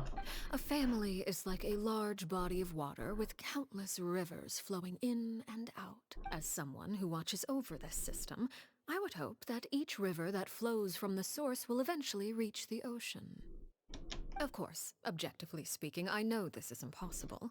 Most of the rivers will dry up along the way, disappearing into the ground and leaving nothing but a barren riverbed behind. Not all rivers are destined to reach the ocean, but I would not see their existence rendered meaningless. I believe the water that flows within them is simply meant for a different destination, like a field in need of irrigation, or perhaps the glass of a certain water-tasting enthusiast. Okay, I think I understand what she's trying to put down, but I'm known to be wrong about a lot of things when people are being cryptic, but you know what? I'm autistic. I don't understand what the hell people are saying. So I can't really be blamed for that. If I'm right though, I'm proud of myself. Because this is extremely cryptic. But here's my guess. So we were just talking about the House of the Hearth and what happens to people who betray them. And, you know, and Linny was talking about how some people just choose different paths, you know, because they don't really want to be Fatui. My guess is she's talking about that, and that she doesn't want to actually, like, kill the people, like, Filial and the others, who don't want to be Fatui. My guess is that she wants to let them stay in Fontaine and is handing them over to Nubalet to, like, help them find their way. Like, give them some sort of housing or something. That's my guess. And that, yeah, I don't know. Not sure. Did you get any of that, Traveler? Kind of. I might be Your words cooking. paint an optimistic picture indeed. Allow me to remind you, however, few among us are willing to sit Among with Us filled with tainted water. It may have been tainted at one point in time, but not to worry. I'll make sure it's strained of all impurities and returned to its cleanest form. Yeah, I think my guess is right. I seem to recall there being a transactional aspect to your proposal. Perhaps you could expound on that? If you accept my proposal, Monsieur Neuvillette, I will gradually withdraw my forces from Fontaine. And, unless absolutely necessary, I will no longer carry out any special missions within Fontaine. Okay. I presume I can take your words to mean that, in the future, cases similar to the Tartuffe assassination will cease to cross my desk? Okay. Tartuffe? Ah, that thief who embezzled funds from all those charities, you mean? My deepest condolences to his family, but without any evidence, I cannot imagine how the House of the Hearth might have been involved in his passing. Of course, if you accept my proposal, Monsieur Neuvillette, I'm sure certain measures could be taken to reduce the frequency of such troubles. Uh-huh. Choose your words carefully indeed. In that case, I'm inclined to accept your proposal. Okay. My thanks for your generosity, Monsieur Neuvillette. Well, with that settled, we should be going now. I took the liberty of bringing along 2 bottles of spring water from Snezhnaya for you to enjoy.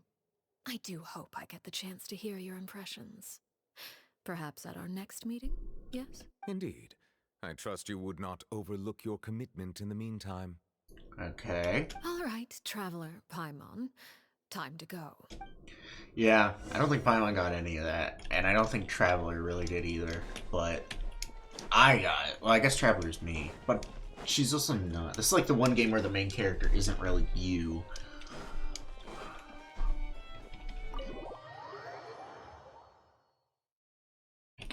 But we'll see what's going on. So, Yeah, we're an hour and a half in. Oh boy. exactly what are you talking about back there? Paimon only heard you mention some rivers, a large body of water, and then some kind of irrigation scheme. You really want to know? I would imagine there might be more pressing concerns at the moment. Uh-huh. Lenny, Paimon really hopes everything's going okay. Who's this loser? Paimon recognizes that look. You've got your thinking cap on, don't you, Traveler? Oh, that was just some random person. They may seem relaxed, but she didn't seem to be joking earlier when she said those who betray the organization must pay with their lives. I think she's serious about punishing those kids. How should we stop her? No, there's something else we should figure out first. While we were talking in front of the Palmania, she mentioned Clairby's name. Does that mean she knew where Clairby was this entire time? Maybe she even anticipated how Lenny and the others were going to act. Oh, this guy isn't a random dude. Okay, I thought that seemed out of place. Oh, shoot. Are you... Oh, jeez. I'm so sorry. I was so focused on selling these papers, I wasn't looking where I was going. My bad. Well, let me make it up to you at least. Here, take this paper. On the house. Okay, he looks kind of familiar for some reason. Talking about the scar? You don't have to give us anything. Please. But the other dude I looked want completely different. It's not like I'm short on supply. All the extras will be useless come tomorrow. It's my fault, really. I was just trying to bring home some extra mora for the family, but I bit off more than I can chew. I haven't had many takers today, so I'm still swimming in papers. What's going on here? Nothing much. I just ran into your friend here on accident. I should probably get going, actually, so... Hold on. Of course, I'm happy to compensate you with Mora, it's just... I don't have any on me at the moment. I'll take 3 papers. Here. Your payment. Oh! Thank you for your patronage. May the Archons bless you with good fortune.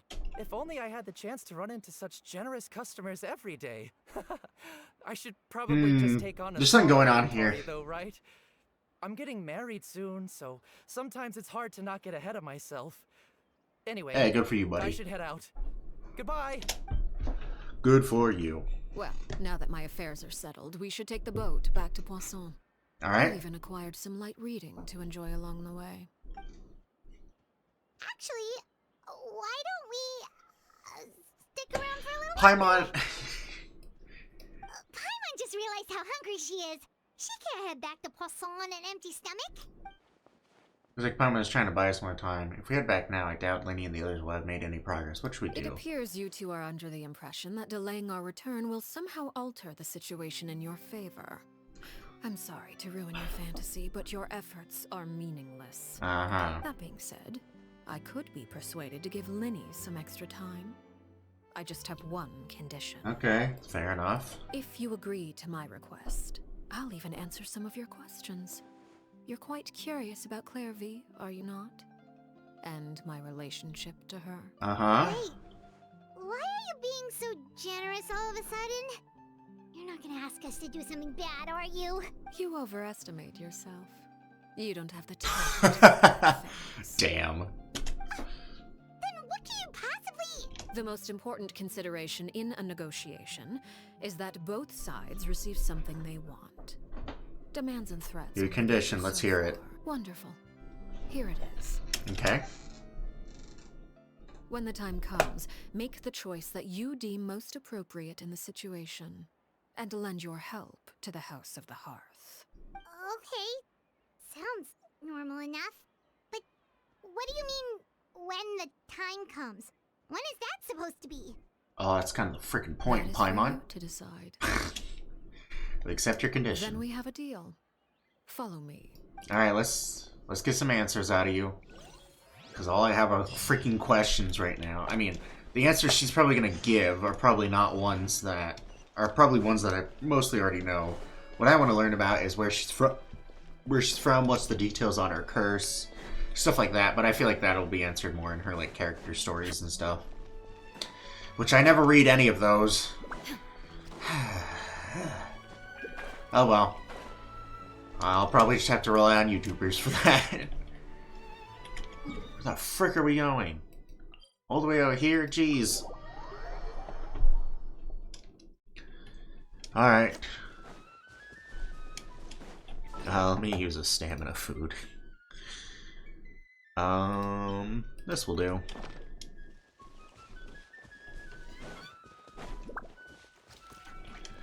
Okay, but yeah, what other questions do I want to know the answer to?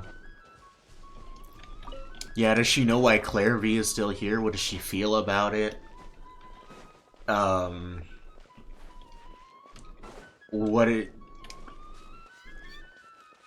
don't know. I feel like, especially with that guy, I feel like it's even more, more confident that...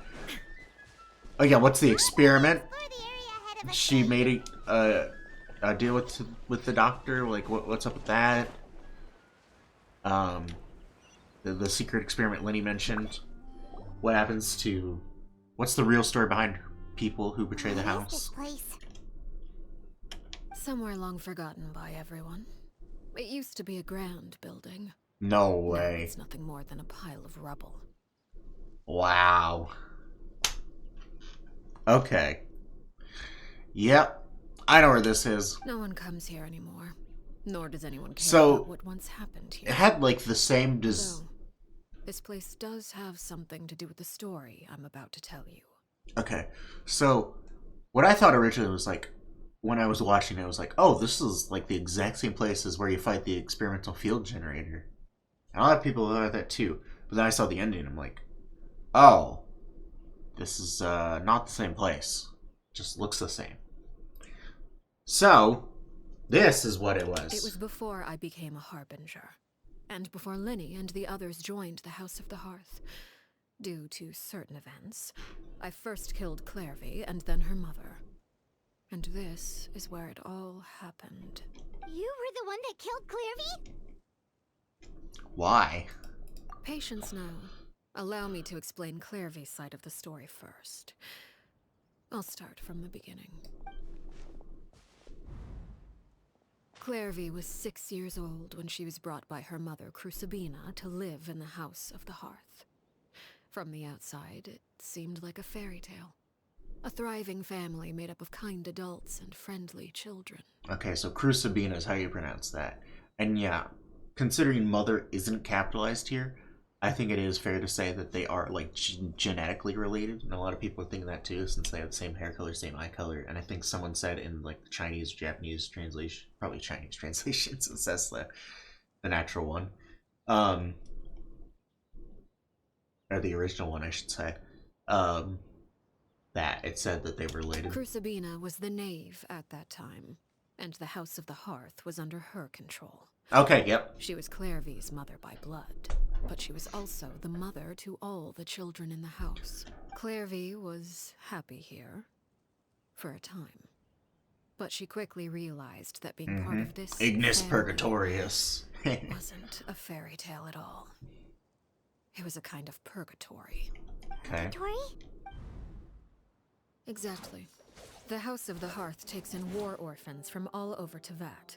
But as for how to raise them, that depends entirely on the person in charge.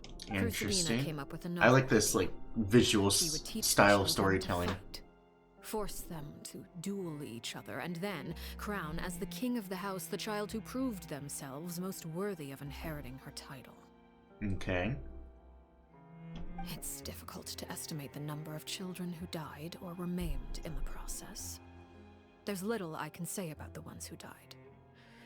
The ones that emerged with permanent injuries, on the other hand, well, they still served a purpose. They would be handed over to the doctor to be experimented on, or sent away on dangerous missions. Nothing more than tools to be used and then discarded. That story's a piece of shit. So those were the experiments Clairvy was talking about. But what actually happened to her? I mean, I know, but Clairvy was Crucibina's daughter, so if Clairvy tried to convince her to stop what she was doing, Crucibina probably would have listened, right? Despite being Clairvy's mother, Crucibina cared little for her daughter. yeah. She forced Clairvy to join the House of the Hearth only as a means to demonstrate her own impartiality as a mother, to prove that she treated all her children equally. Gotcha. Clairvy did try to convince her mother to change her ways, but it was to no avail. After her efforts failed, the only other option was to rise up and try to fight back. Unfortunately, the other children had already been thoroughly indoctrinated into the illusion brainwashing. of happiness Crucibina had created. Of course, there was one exception. Someone Clairvy's age who knew the truth about the House of the Hearth. Her name was Peruere. Perry? Wait, the friend that Clairvy mentioned? Friend, huh? I suppose we can call her that for now. Clairvy was a cheerful, Okay, that's cute. person with a tenacious spirit. Peruere, on the other hand, was rather cold-blooded. Her cold-blooded nature allowed her to see through Crucibina's facade. Yet, it was also this cold-bloodedness that prevented her from acting against it. At least at first. While Clairvy longed for freedom, Peruere was convinced that, amid all the fighting and violence, she would make it until the end. Okay. Despite their differences, the two became fast friends, united by their knowledge of the truth. Clairvy told Peruere that she hoped to create a real family, where no one would be killed or sacrificed. There may have been a certain naivete to her ideas, but Clairvy proved her determination many times over. She tried countless times to run away, ask for help, or expose the truth. But her efforts only earned her beating after beating. The only thing that kept her going was her strength of will. Yeah. Even with her body racked with pain. That's She why would we still saw stand her on her all wrapped tiptoes up in and open the bandages window at in night. the She thing, and Peruere would look out the at the moon animated short. together, a fierce longing for freedom shining in her eyes. But one day that light simply vanished. Oh no. What happened? Her hopelessness resulted from a culmination of things. 10 years had passed.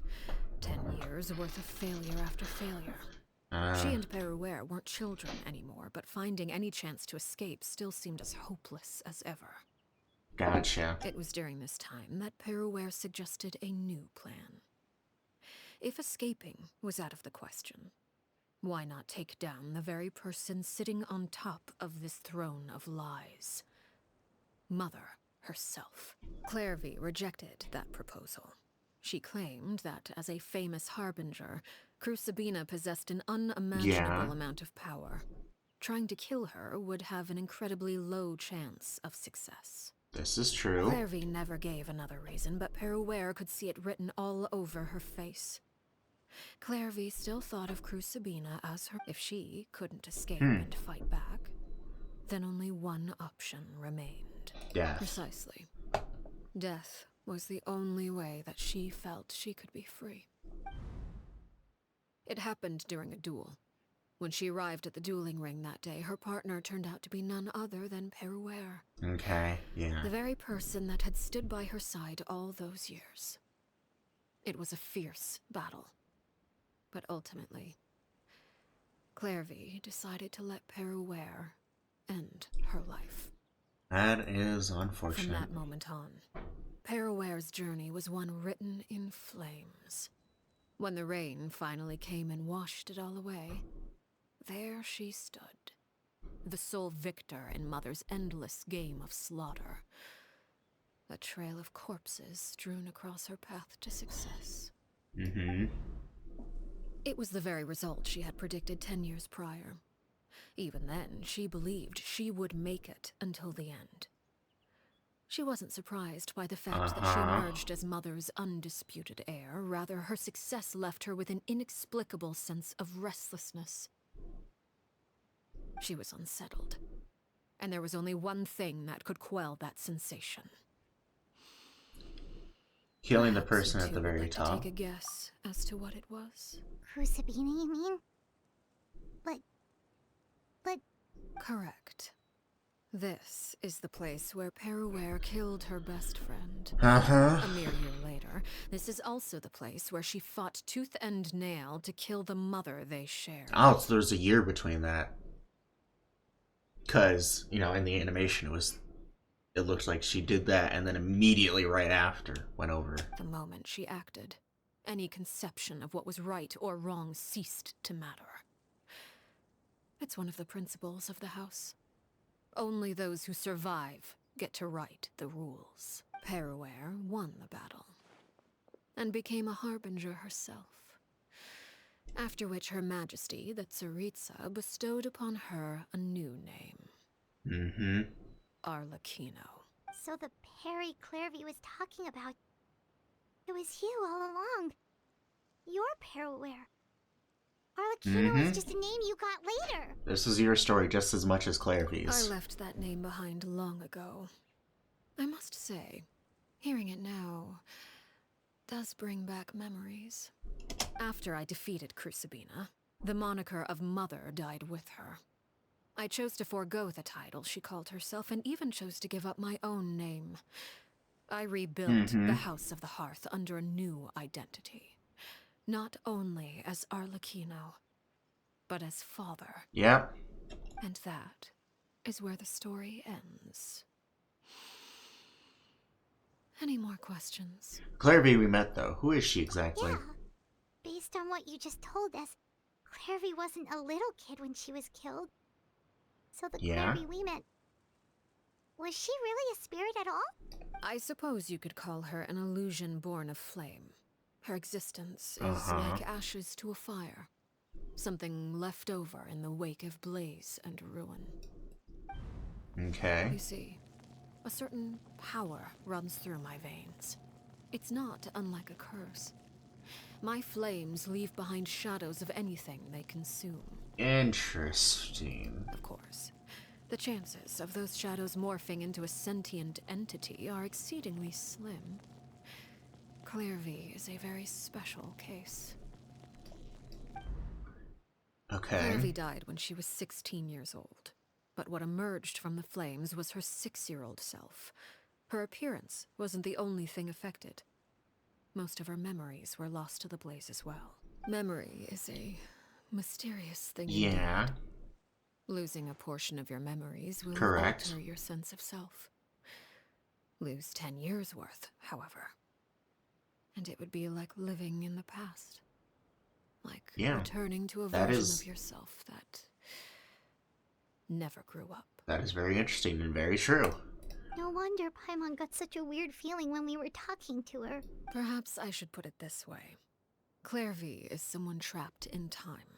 It may seem like she exists with us in the present, but she truly lives in the confines of her own past. Like the outside and sunlight to her is like there's an actual physical wall in her eyes. So if all of that is true, then you must have known about Clairvy for a long time.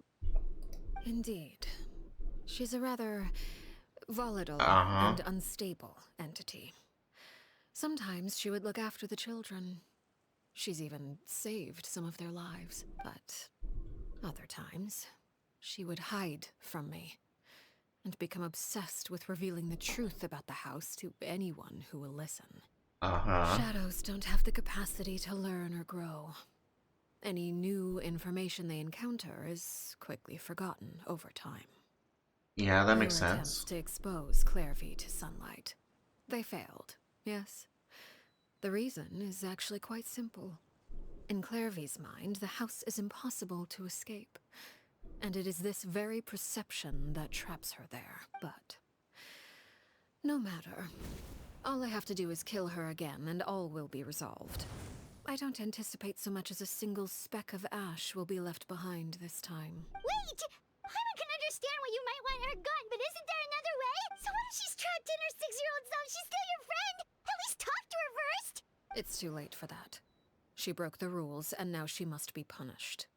That goes for Filial and Nantoy as well. She's had quite the effect on them. I hope you understand. The difference between Crucibina and myself lies in our formulation of the rules, not our policy for enforcing them. Okay. Upholding the rules without question is a trait we both share, because that is how a household should be run. Okay. Lumine made a noise. Really Whoa, okay, and she talked. Whatever could you mean? Don't you want to say a proper goodbye at least? This is huge. Finally, Lumine talking. Whether as a killer or as a They've friend, really... there are two things that must be avoided at all costs. Anger and sorrow. Okay. Well, here's the thing. A lot of the former, a lot of that is tied into those emotions. That is like their motivation. But anyways, let's continue. Very happy that in Fontaine they've given so much voice acting. Like, a lot of people complained about how Traveler never talks. Traveler never talks. They get one line per frickin' year, and that's it. So, it's very nice that in Fontaine she's gotten so much more dialogue. Anger makes you impulsive. Sorrow causes you to waver. Well, it appears it's about time to proceed. Before we arrived, I told some of my well-behaved children to bring our troublemakers here by nightfall. I do believe I've kept my end of the deal. I gave your friends quite a bit more time. As for what happens now... Oh, the music. We'll just have to wait and Actually, see. I think it's regular Fontaine music.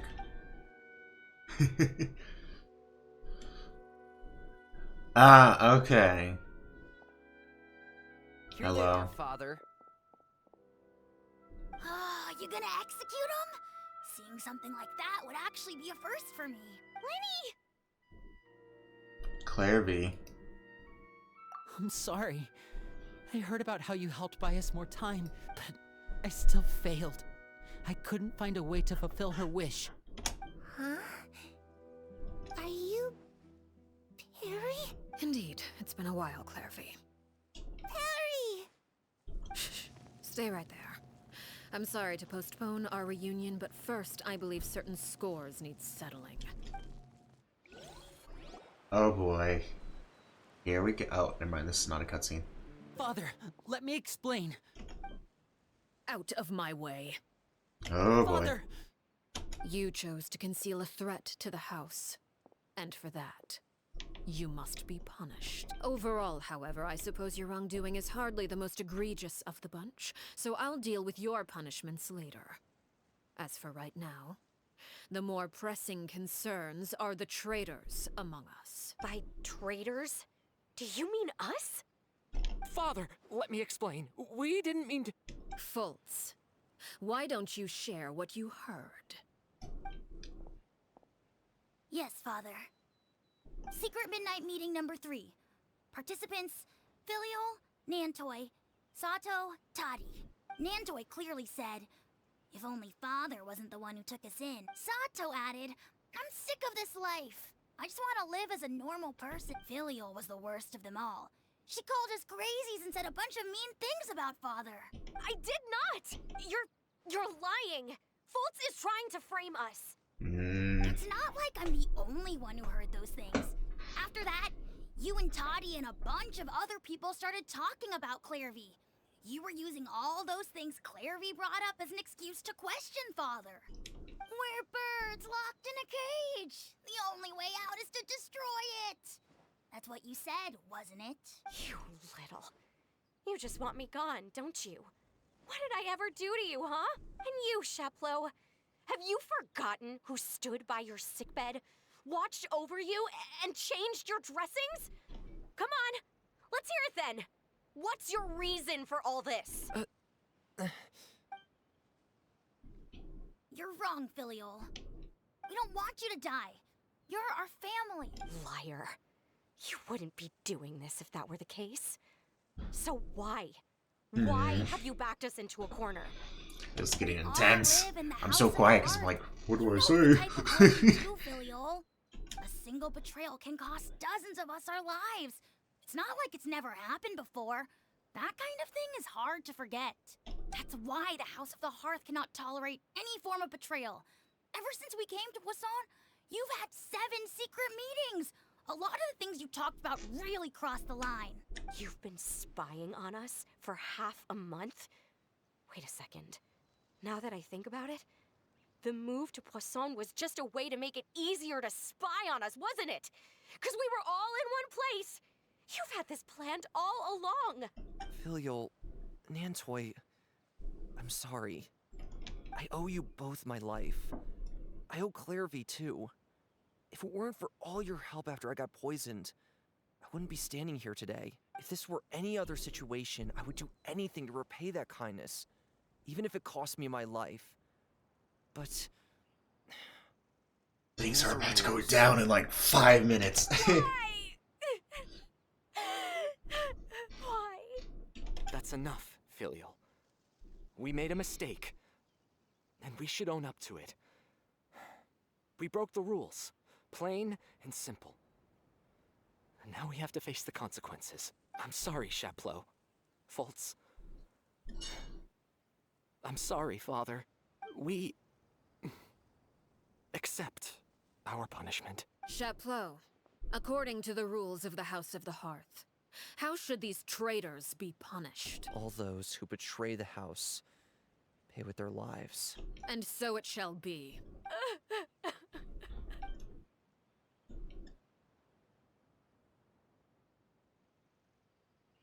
Oh boy, here we go. Father, please wait! Something you want to say, Linny? Please reconsider, Father. What Filial and the others did, does it really count as betrayal? We all come from broken families. From the very first day we joined the House of the Hearth, we wanted nothing more than to make it a real home. But the truth is, none of us know what a real home should look like. I'm not saying I have all the answers. All I know is this. Killing Filial and the others may uphold the rules, but doing so will only bring us further away from being a real family than we've ever been. So please, Father, please, reconsider. I agree with Linny. Father, please. Linny, you... I also agree with Linny. This is getting An intense. order once given cannot be rescinded. However, given the extent of your determination, I suppose we shall have to go about Ooh, this. here we go. Here we go. Draw your weapons and face me. Our weapons? Father, are you referring to a duel? Oh boy. Precisely. The rules of the house will not be altered. Traitors must be punished. However, resolving disputes with a duel is also one of our rules, one that also applies to me. Demonstrate a sufficient showing of strength, and I shall offer a concession. Wait. Beat Father in a duel? Impossible. Father is way too strong, even for Linny. Lenny accepts.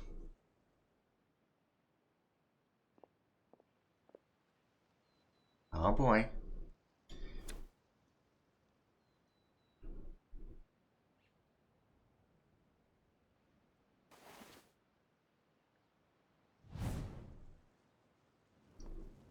Okay.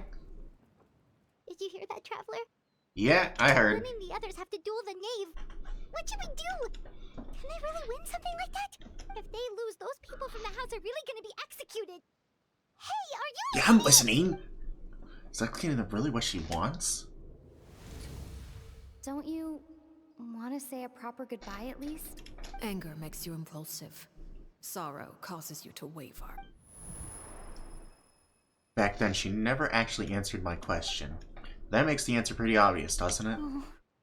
Looking at that expression on her face, she seems really serious about this. Guess that means there's no chance she's throwing the duel on purpose, huh? Yeah. There's no way the knave will lose on purpose. Although, When guests are around, families are often on their best behavior.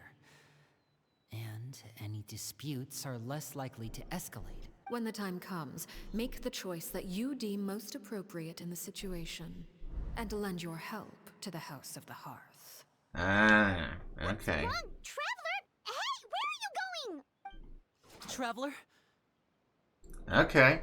I like to see for myself what the fourth of the two Harbingers could do. You're asking to join the duel against the knave? Oh my gosh. Traveler. I'll allow it.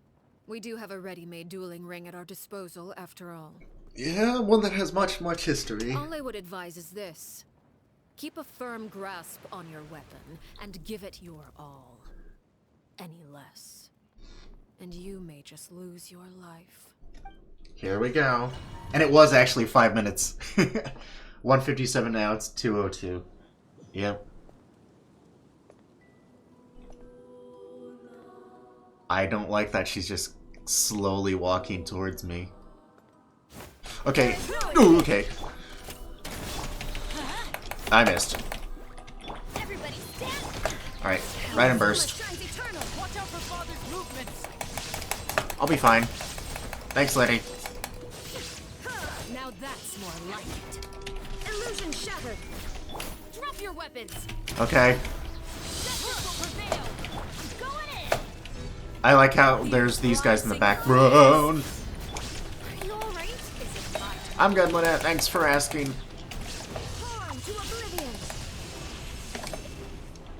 With a fall. Strongest Harbinger versus strongest Archon. Let's go. Shine down. Have a taste of purgatory. Okay, she's flying now. Final warning. I didn't read what that meant. What that meant? What that said? I can barely think. This is kind of intense. Okay. Dodge, dodge. Trapped like a bunch of helpless animals.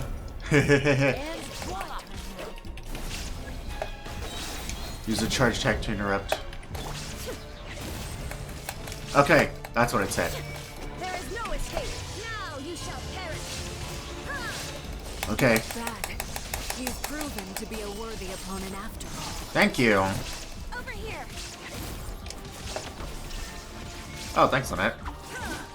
Spare your energy. Running is of little use. Okay. Yeah, this is where things go down.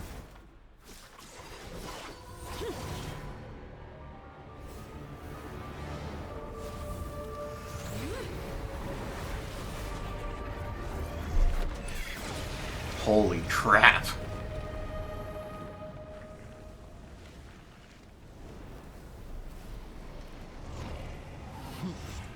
Cinder of the Two Worlds Flame Purge? Is that what that said?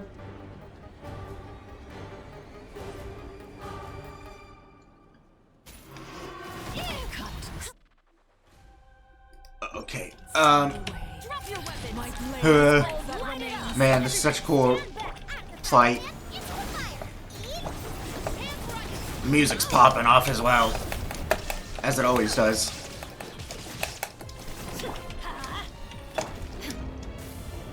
Oh, frick! Jeez! Nah, that's a laser. Okay.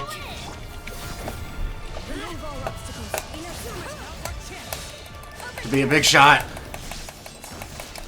Thanks, you two.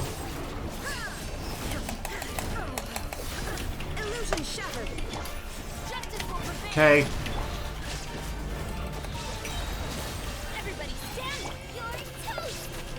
Alright, come on. We almost got it.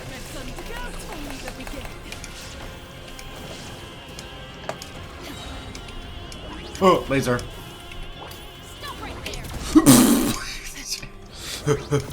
Okay, we're good.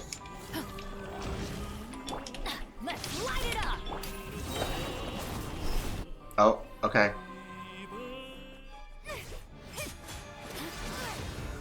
Jeez. Almost got her head chopped off. I should turn up the volume a little.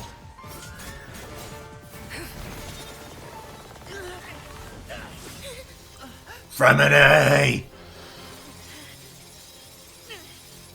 You should know better than to crowd in one place.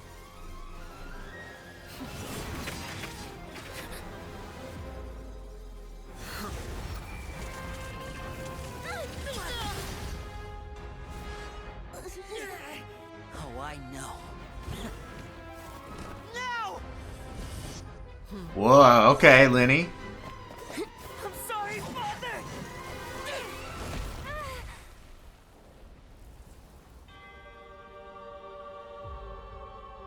Wow. Quick reflexes. Sorry for what? This pitiful excuse for an attack. Dual blade time. That's so cool.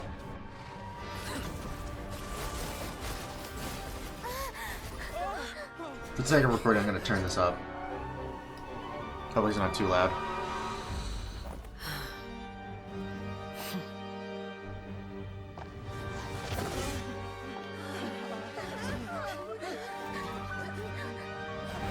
Father, no!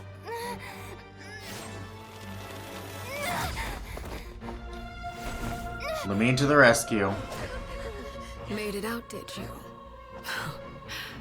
You're stronger than I expected. Whoa!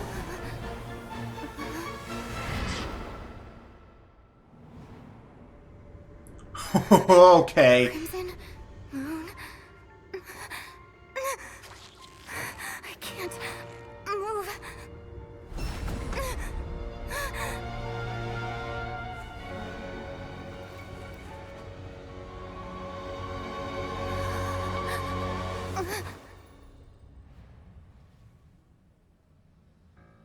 Still, not strong enough to beat me. Yeah, really. She is on a whole nother level than Child and Scaramouche.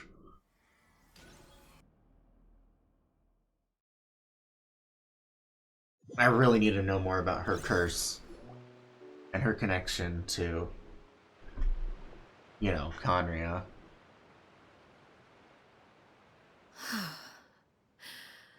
I believe we can end things here. It's not often that we get to enjoy the company of guests, after all. We wouldn't want things to get too out of hand. Uh-huh. Brother, are you all right? Lenny. Given that I am the victor of this duel, as agreed, the punishment stands. No! I never thought things would end like this. However, everyone involved in the duel demonstrated a remarkable level of strength and determination. In light of this, I'm prepared to change the method of execution. I think she knew all this was gonna happen. Anyways. Elwar, the bottled flames I gave you for safekeeping. Do you still have them? Yes? I wasn't sure what they were for, but I've kept them super safe. I didn't lose a single one. Wonderful. Then, in just a moment, I'll have you administer them. Bottled flames? Indeed. They're the product of a secret experiment. Ah, okay. Under certain special circumstances, flames can be extracted from my person and preserved. Once ingested, searing pain will spread across every inch of your body. No harm will come to you physically, but your memories will be burned away. If you can withstand the pain. When you awake, you'll have forgotten everything you know about the House of the Hearth. Ah, so that's how she did it. I was thinking. So, because the one guy had the scar across his face, and then he said he never saw them again. Interesting. Okay, so that's how she does it. Alright. In other words, administering this concoction will kill the version of you that grew up in the house, and give you a new identity. Interesting. So that means the young man that I thought looked familiar, the one selling newspapers outside, must have been the same Horer, or however you pronounce his name, we saw on the list of executions. He wasn't killed at all. Memory is a mysterious thing indeed. Losing a portion of your memories will That's alter what she your meant by sense of that. self. Okay. Everything's kind of all falling in place. No, if my understanding of the name is right, she really thinks of that as killing him. Where that lived in the House of the Hearth is dead. The one that remains is simply a normal person living out his life with his beloved. Even so, it's much better than actually ending their lives. So, you're just letting us go, Father? You misunderstand. Memories are extremely important. Once consumed by flame, the version of you standing before me will die, and our secrets will die with you. So no, I don't intend to just let you go, because the person who survives will be nothing but a stranger. Even so, I won't have to live in fear anymore. I'm sorry, Father. I'm sorry I let you down. But I really... Don't cry, Philip. You haven't left the house yet, so there are still rules to be followed, yes? Remember what I taught you. Anger makes you impulsive, sorrow causes you to waver. Don't let yourself be controlled by your emotions. Of course. I'll remember. Dry your tears, and go pursue the life you really want. Yes, Father. She was a really nice person after all. Fultz, Elwar, take them back to Poisson. And bring Linny and the others as well. I prepared 3 extra vials of bottled flames. As for whether to take them, the choice is yours. Goodbye, children. The next time we meet, I will no longer be your father. Thank you for all you've done for the house. I hope you have bright that's really futures wholesome. ahead of you. I really like Arlecchino. She's really come around for me. I didn't really care about her at first, but within the past month... Father! How long has it been? Actually, it's not even the past month. It's been like the past 2 weeks. Right? It's only been 2 weeks. She's really come around. Let's go.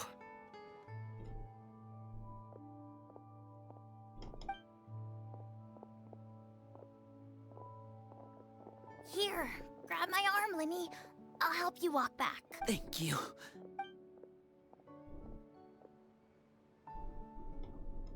Oh yeah, what about Claire V? I kind of forgot.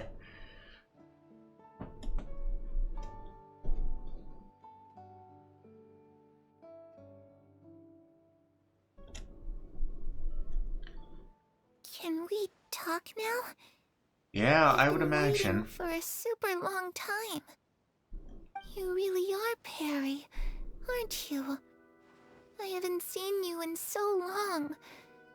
How come you're all grown up?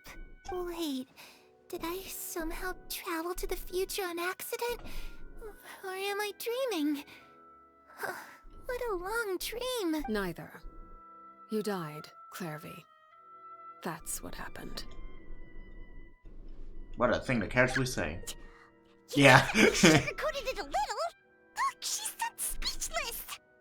I would say she's probably had enough lies. Oh. Okay then. Huh? That's it? You accepted it just like that? Yep. If that's what Perry says happened, then I believe her. Perry wouldn't lie to me. Plus, I don't really need to know why I'm like this. I'm more curious about what happens in the future. If you're a harbinger now, Perry, that means Mother is gone, isn't she? Can you tell me about it? I want to know what happened to her. And to me. You never stopped trying to defy fate. At first, no one believed you. You could only vent your frustrations to the moon. In fact, you often sought comfort in the night sky. Uh-huh. You wanted to see the aurora, so one night we promised each other we would go to Snezhnaya to see it together. Later on, you tried to run away, but you were brought back each time. Mother spared your life, but it wasn't out of kindness. Instead, she decided to make an example of you by slowly torturing you over time. That way, the other children would know what happens to traitors. Still, you never gave up. Mother hoped that through ruthless duel after ruthless duel, she would be able to crown an ultimate victor among the children she raised. But you called on everyone to unite, to fight to a draw in order to reduce casualties. Your efforts may have only delayed the inevitable, but still. You gave them hope. You tried everything you could think of, but every attempt ended in failure. Still, you never turned your sword on Crucibina, and you never turned it on me. On that gloomy day, you told me... Yeah. For the last 16 years of my life, I've done everything I can to fight for freedom. But now, I realize that the only freedom I truly possess is the freedom to choose to die. I never imagined I would say something like that. Yeah, really? I must have been feeling really worn down. But somehow, I still think I understand. According to Mother's plan, only one of us was going to make it until the end. And I always hoped that person would be you. If I could do it all over again, I still don't think I would make a different choice. Even when I first met you, I knew you'd be able to do what I couldn't. Is that so? Even now, I'm not sure I truly understand what kind of freedom you were trying to pursue. But as the head of the House of the Hearth, and as the children's father, I've tried to give them the most basic of freedoms. The freedom to choose their own fate. Gotcha. It's something I discussed with the Eudex of Fontaine. The children who want to leave the house will have their memories wiped clean of all secrets pertaining to the organization. No, that's what she meant by she would In leave return, them purified. They will be allowed to live a normal life in Fontaine without being prosecuted for their past. Gotcha. Of course, I won't simply hand freedom to them on a silver platter. They have to fight for it and prove themselves worthy of it. Only freedom that is earned has true value. That's fair. That's more than enough. That's exactly the kind of life I was fighting for. You know, Perry, I think you're a pretty amazing king, and a really great father, too. I'm really happy that you're the one who took over the house. I guess I do have one regret, though. I still haven't seen the outside world. Well, it just so happens that our dear guests over here have been to many nations and traveled to countless places. Perhaps they would be willing to tell you what the outside world is like.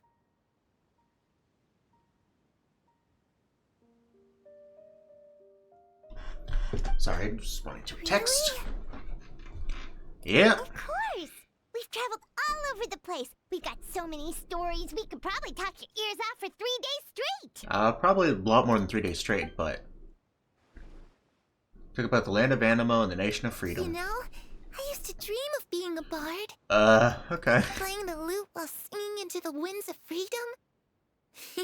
Even if there was no one there to listen, I would have continued to sing no matter what. Talk about the land of Geo and the nation of contracts. Ah, that's where Mora comes from. I never knew that before.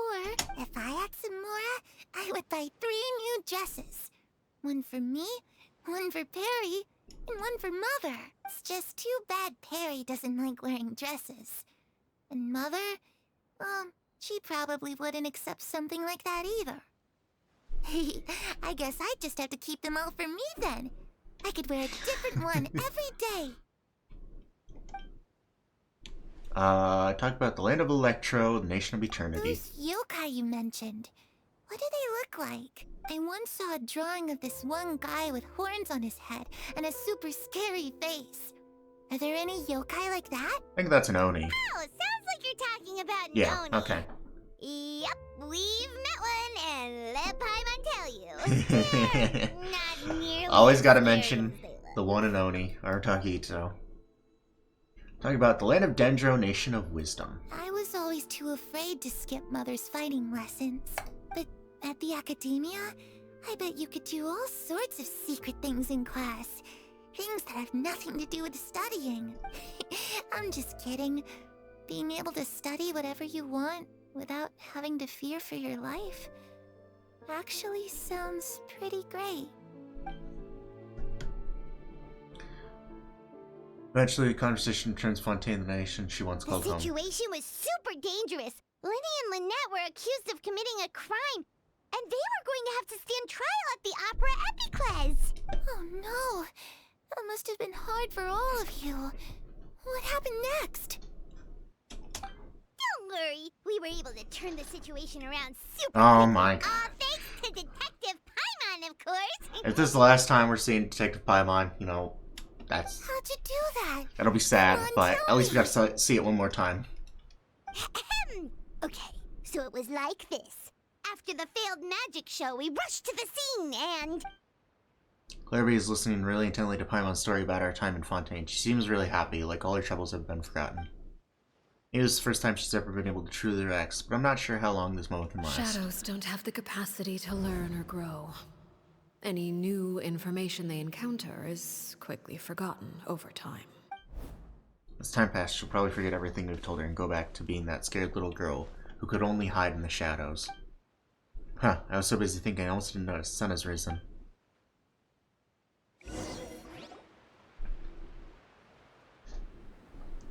Yep. Clairvy, Oh. you've worked tirelessly from the shadows to overthrow the House of the Hearth. Now, by my authority as the Knave, I shall announce how this matter ends. You are hereby expelled from the House of the Hearth. You are no longer tied to this place, nor are you bound by its rules. You're saying that I can finally leave? I get to experience the outside world as Aww. well? This is super cute. Oh, I almost forgot.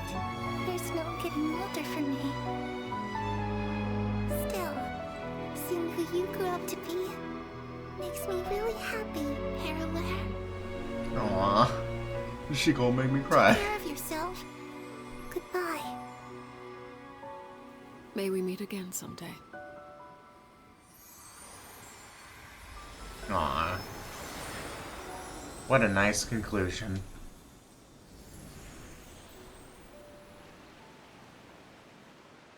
Clairvy.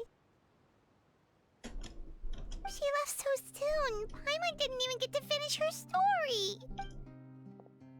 I also have certain sentiments left unsaid. I wanted to tell her that the aurora I saw in Snezhnaya was just as beautiful as the ones in the pictures. But a shadow's memories reset at dawn. Had we delayed any longer, we wouldn't have had the time to say goodbye. Yeah. Whatever regrets may linger, let them be lost to the coming of a new day.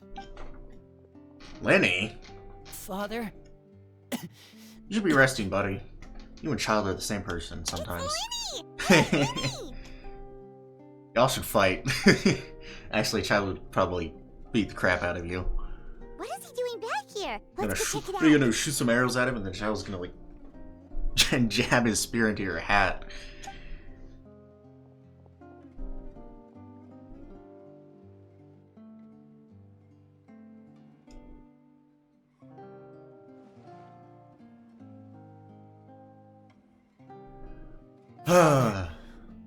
The bottled flames have been administered. Okay. Filial and the others have left the house. And you? What have you decided?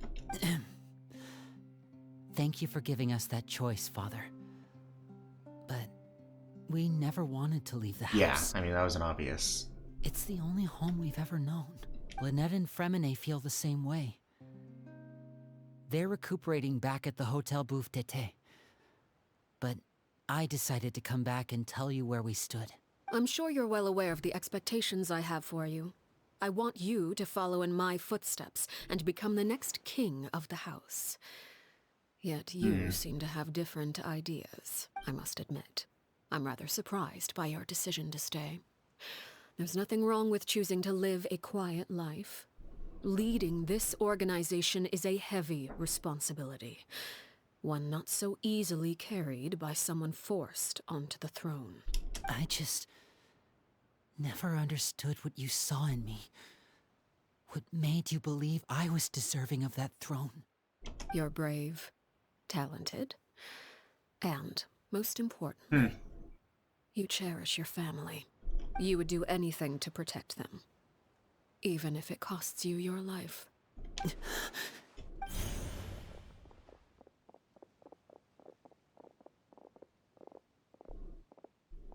Speaking up back there was This is so such brave a of you, Linny. emotional roller It's all coaster. thanks to you that we were able to convince Father to back down. You're a hero, Linny. Hero. Father is the real hero. Had Father gone all out during the duel, there's no way I would have walked away with my life.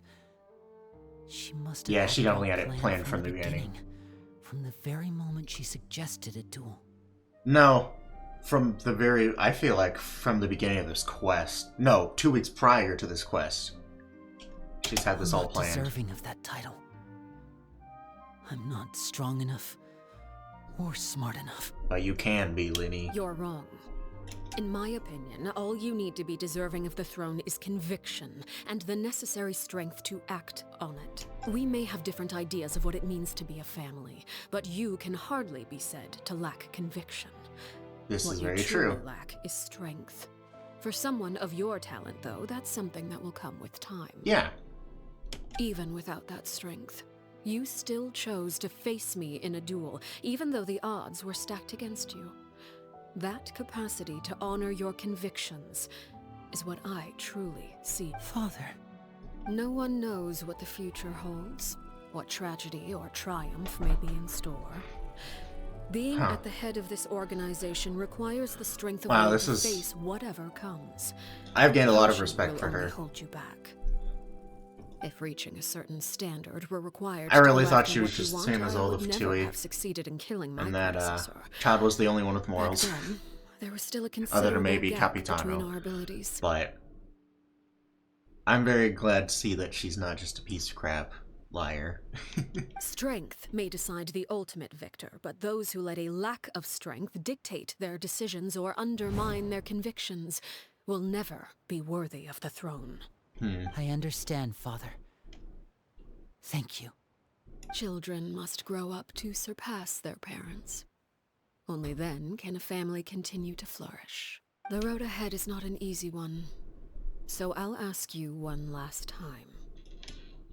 Are you certain you want to stay? You've done so much for me, Father. and that kindness must be repaid. Plus, with Project Stuja at hand, there are many dangers ahead, and I, for one, don't intend to back down. I really want to know what this Project Protecting Stuja my is. family at all costs. That's my conviction. Then you're welcome to stay. As for Project Stuja, you need not be too concerned. If those cowardly businessmen and heartless dignitaries try to take us down, I'm prepared to teach them a lesson. What a callback to Winter Night's Lazo. She called him that in Having members that who animation longed as for well. the light was our organization's last weakness. With those members no longer among our ranks, the House of the Hearth is like a spider hiding in the shadows.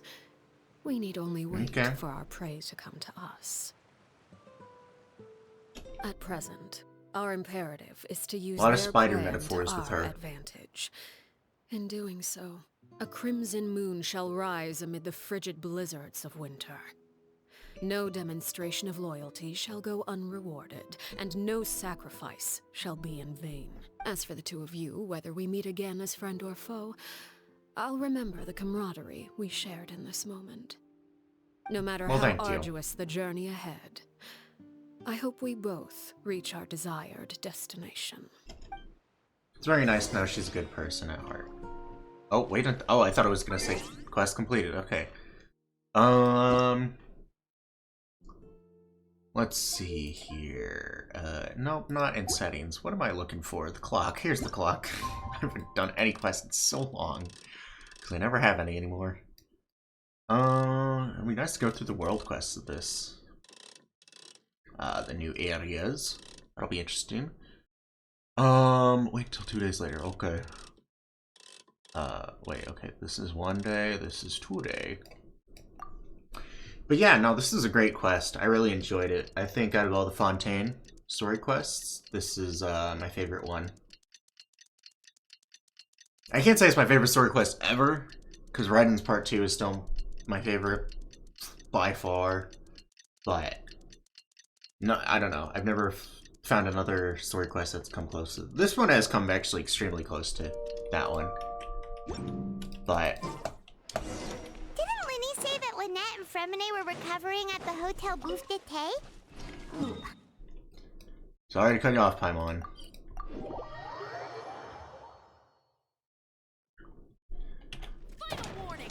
Alrighty. That is this way. And lower? Wait. Oh. Hold on. Ah! I passed it, kind of. I was just following the yellow line. Plop. Hello, my two favorite House of the Hearth members. How are you feeling? Much better. Whew, what a relief. What about you? Are you feeling alright? Right as I rain. knew you'd come out unscathed. Us, on the other hand, Aww. well, we've been bedridden for 2 days. I couldn't even turn over. You poor soul. And I wanted to ask, is Clairvy... Yeah. gone? Yeah. Linny and the other members have left Poisson and returned to the House of the Hearth. According to him, there haven't been any more sightings of a spirit roaming the house. We bid for a, well, under a blanket of sunlight. I see. I'm glad. I'm gonna put it on Father autoplay. came to check up on us 2 days ago and told us about what happened with Crusabina and Clairvy. You've met her? Actually, I've met Crusabina before. What? Wait, what? You've met the former knave? Crusabina died a year after Clairvy. It was during the year between their deaths that I joined the House of the Hearth. Oh. Okay. Crusabina had an extremely cruel and radical way of doing things. While she was alive, the atmosphere... Wait, why didn't you tell us all this? What the frick? When I joined, though, the experiment she valued so much had already come to an end, and all the people involved, dead and injured alike, were gone. Crusabina never talked about the past with us newcomers. A couple of months after I joined, Father killed Crusabina. and burned all her files.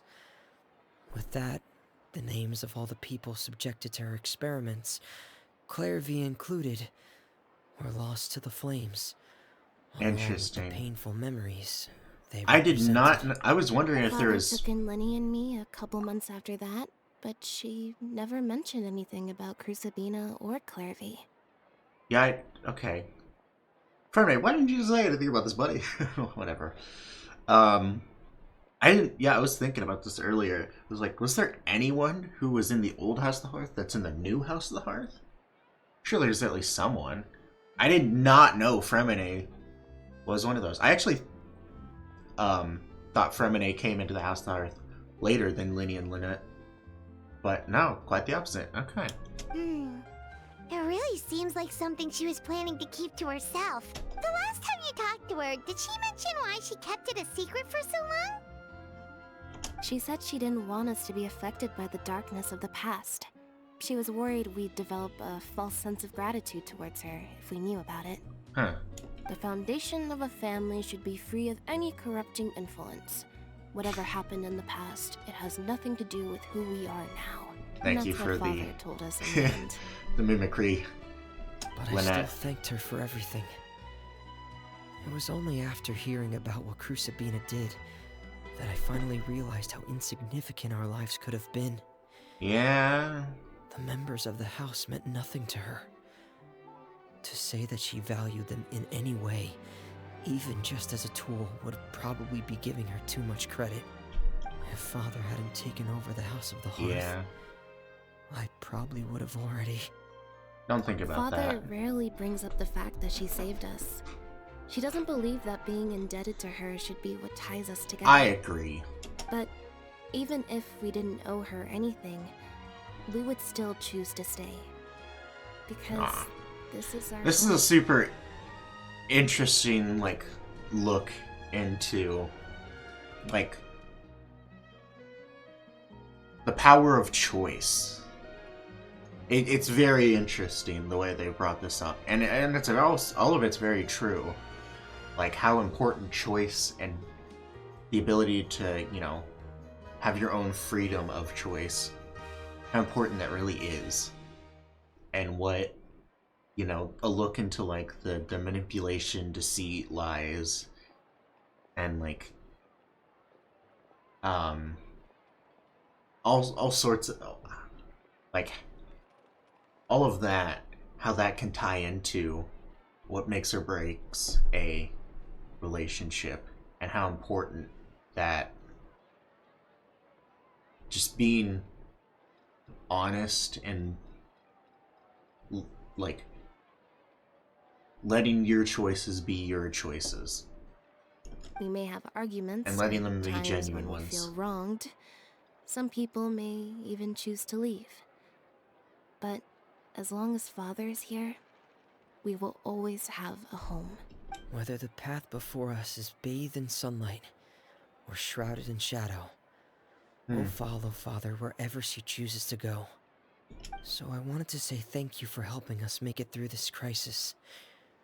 Without your help, we could have lost a lot more along the way. Oh, we didn't do anything, really. Just invite us back as guests and we'll call it even. Of course.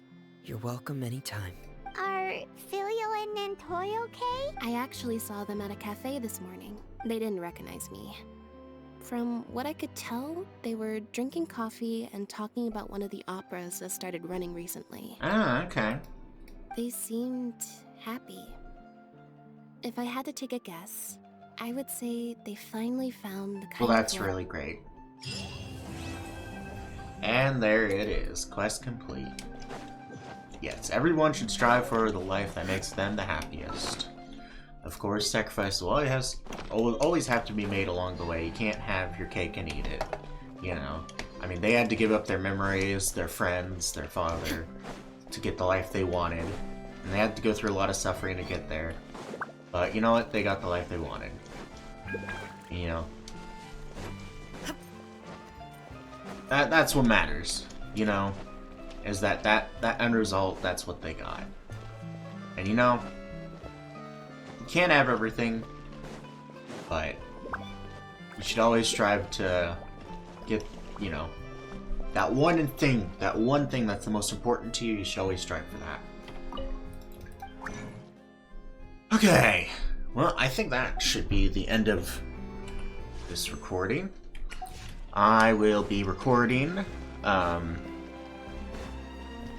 me exploring. Like I said at the somewhat not the beginning, in the middle, or was it at the beginning? I can't remember. This has been 2.5 hours. I expected it to be 2 hours. Well, but, you know, it was great. So who cares?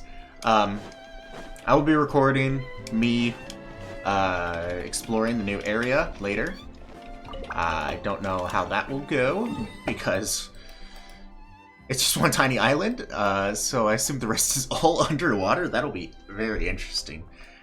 But yeah, we'll see how that goes, and yeah, I will see you guys in the next one. Bye-bye.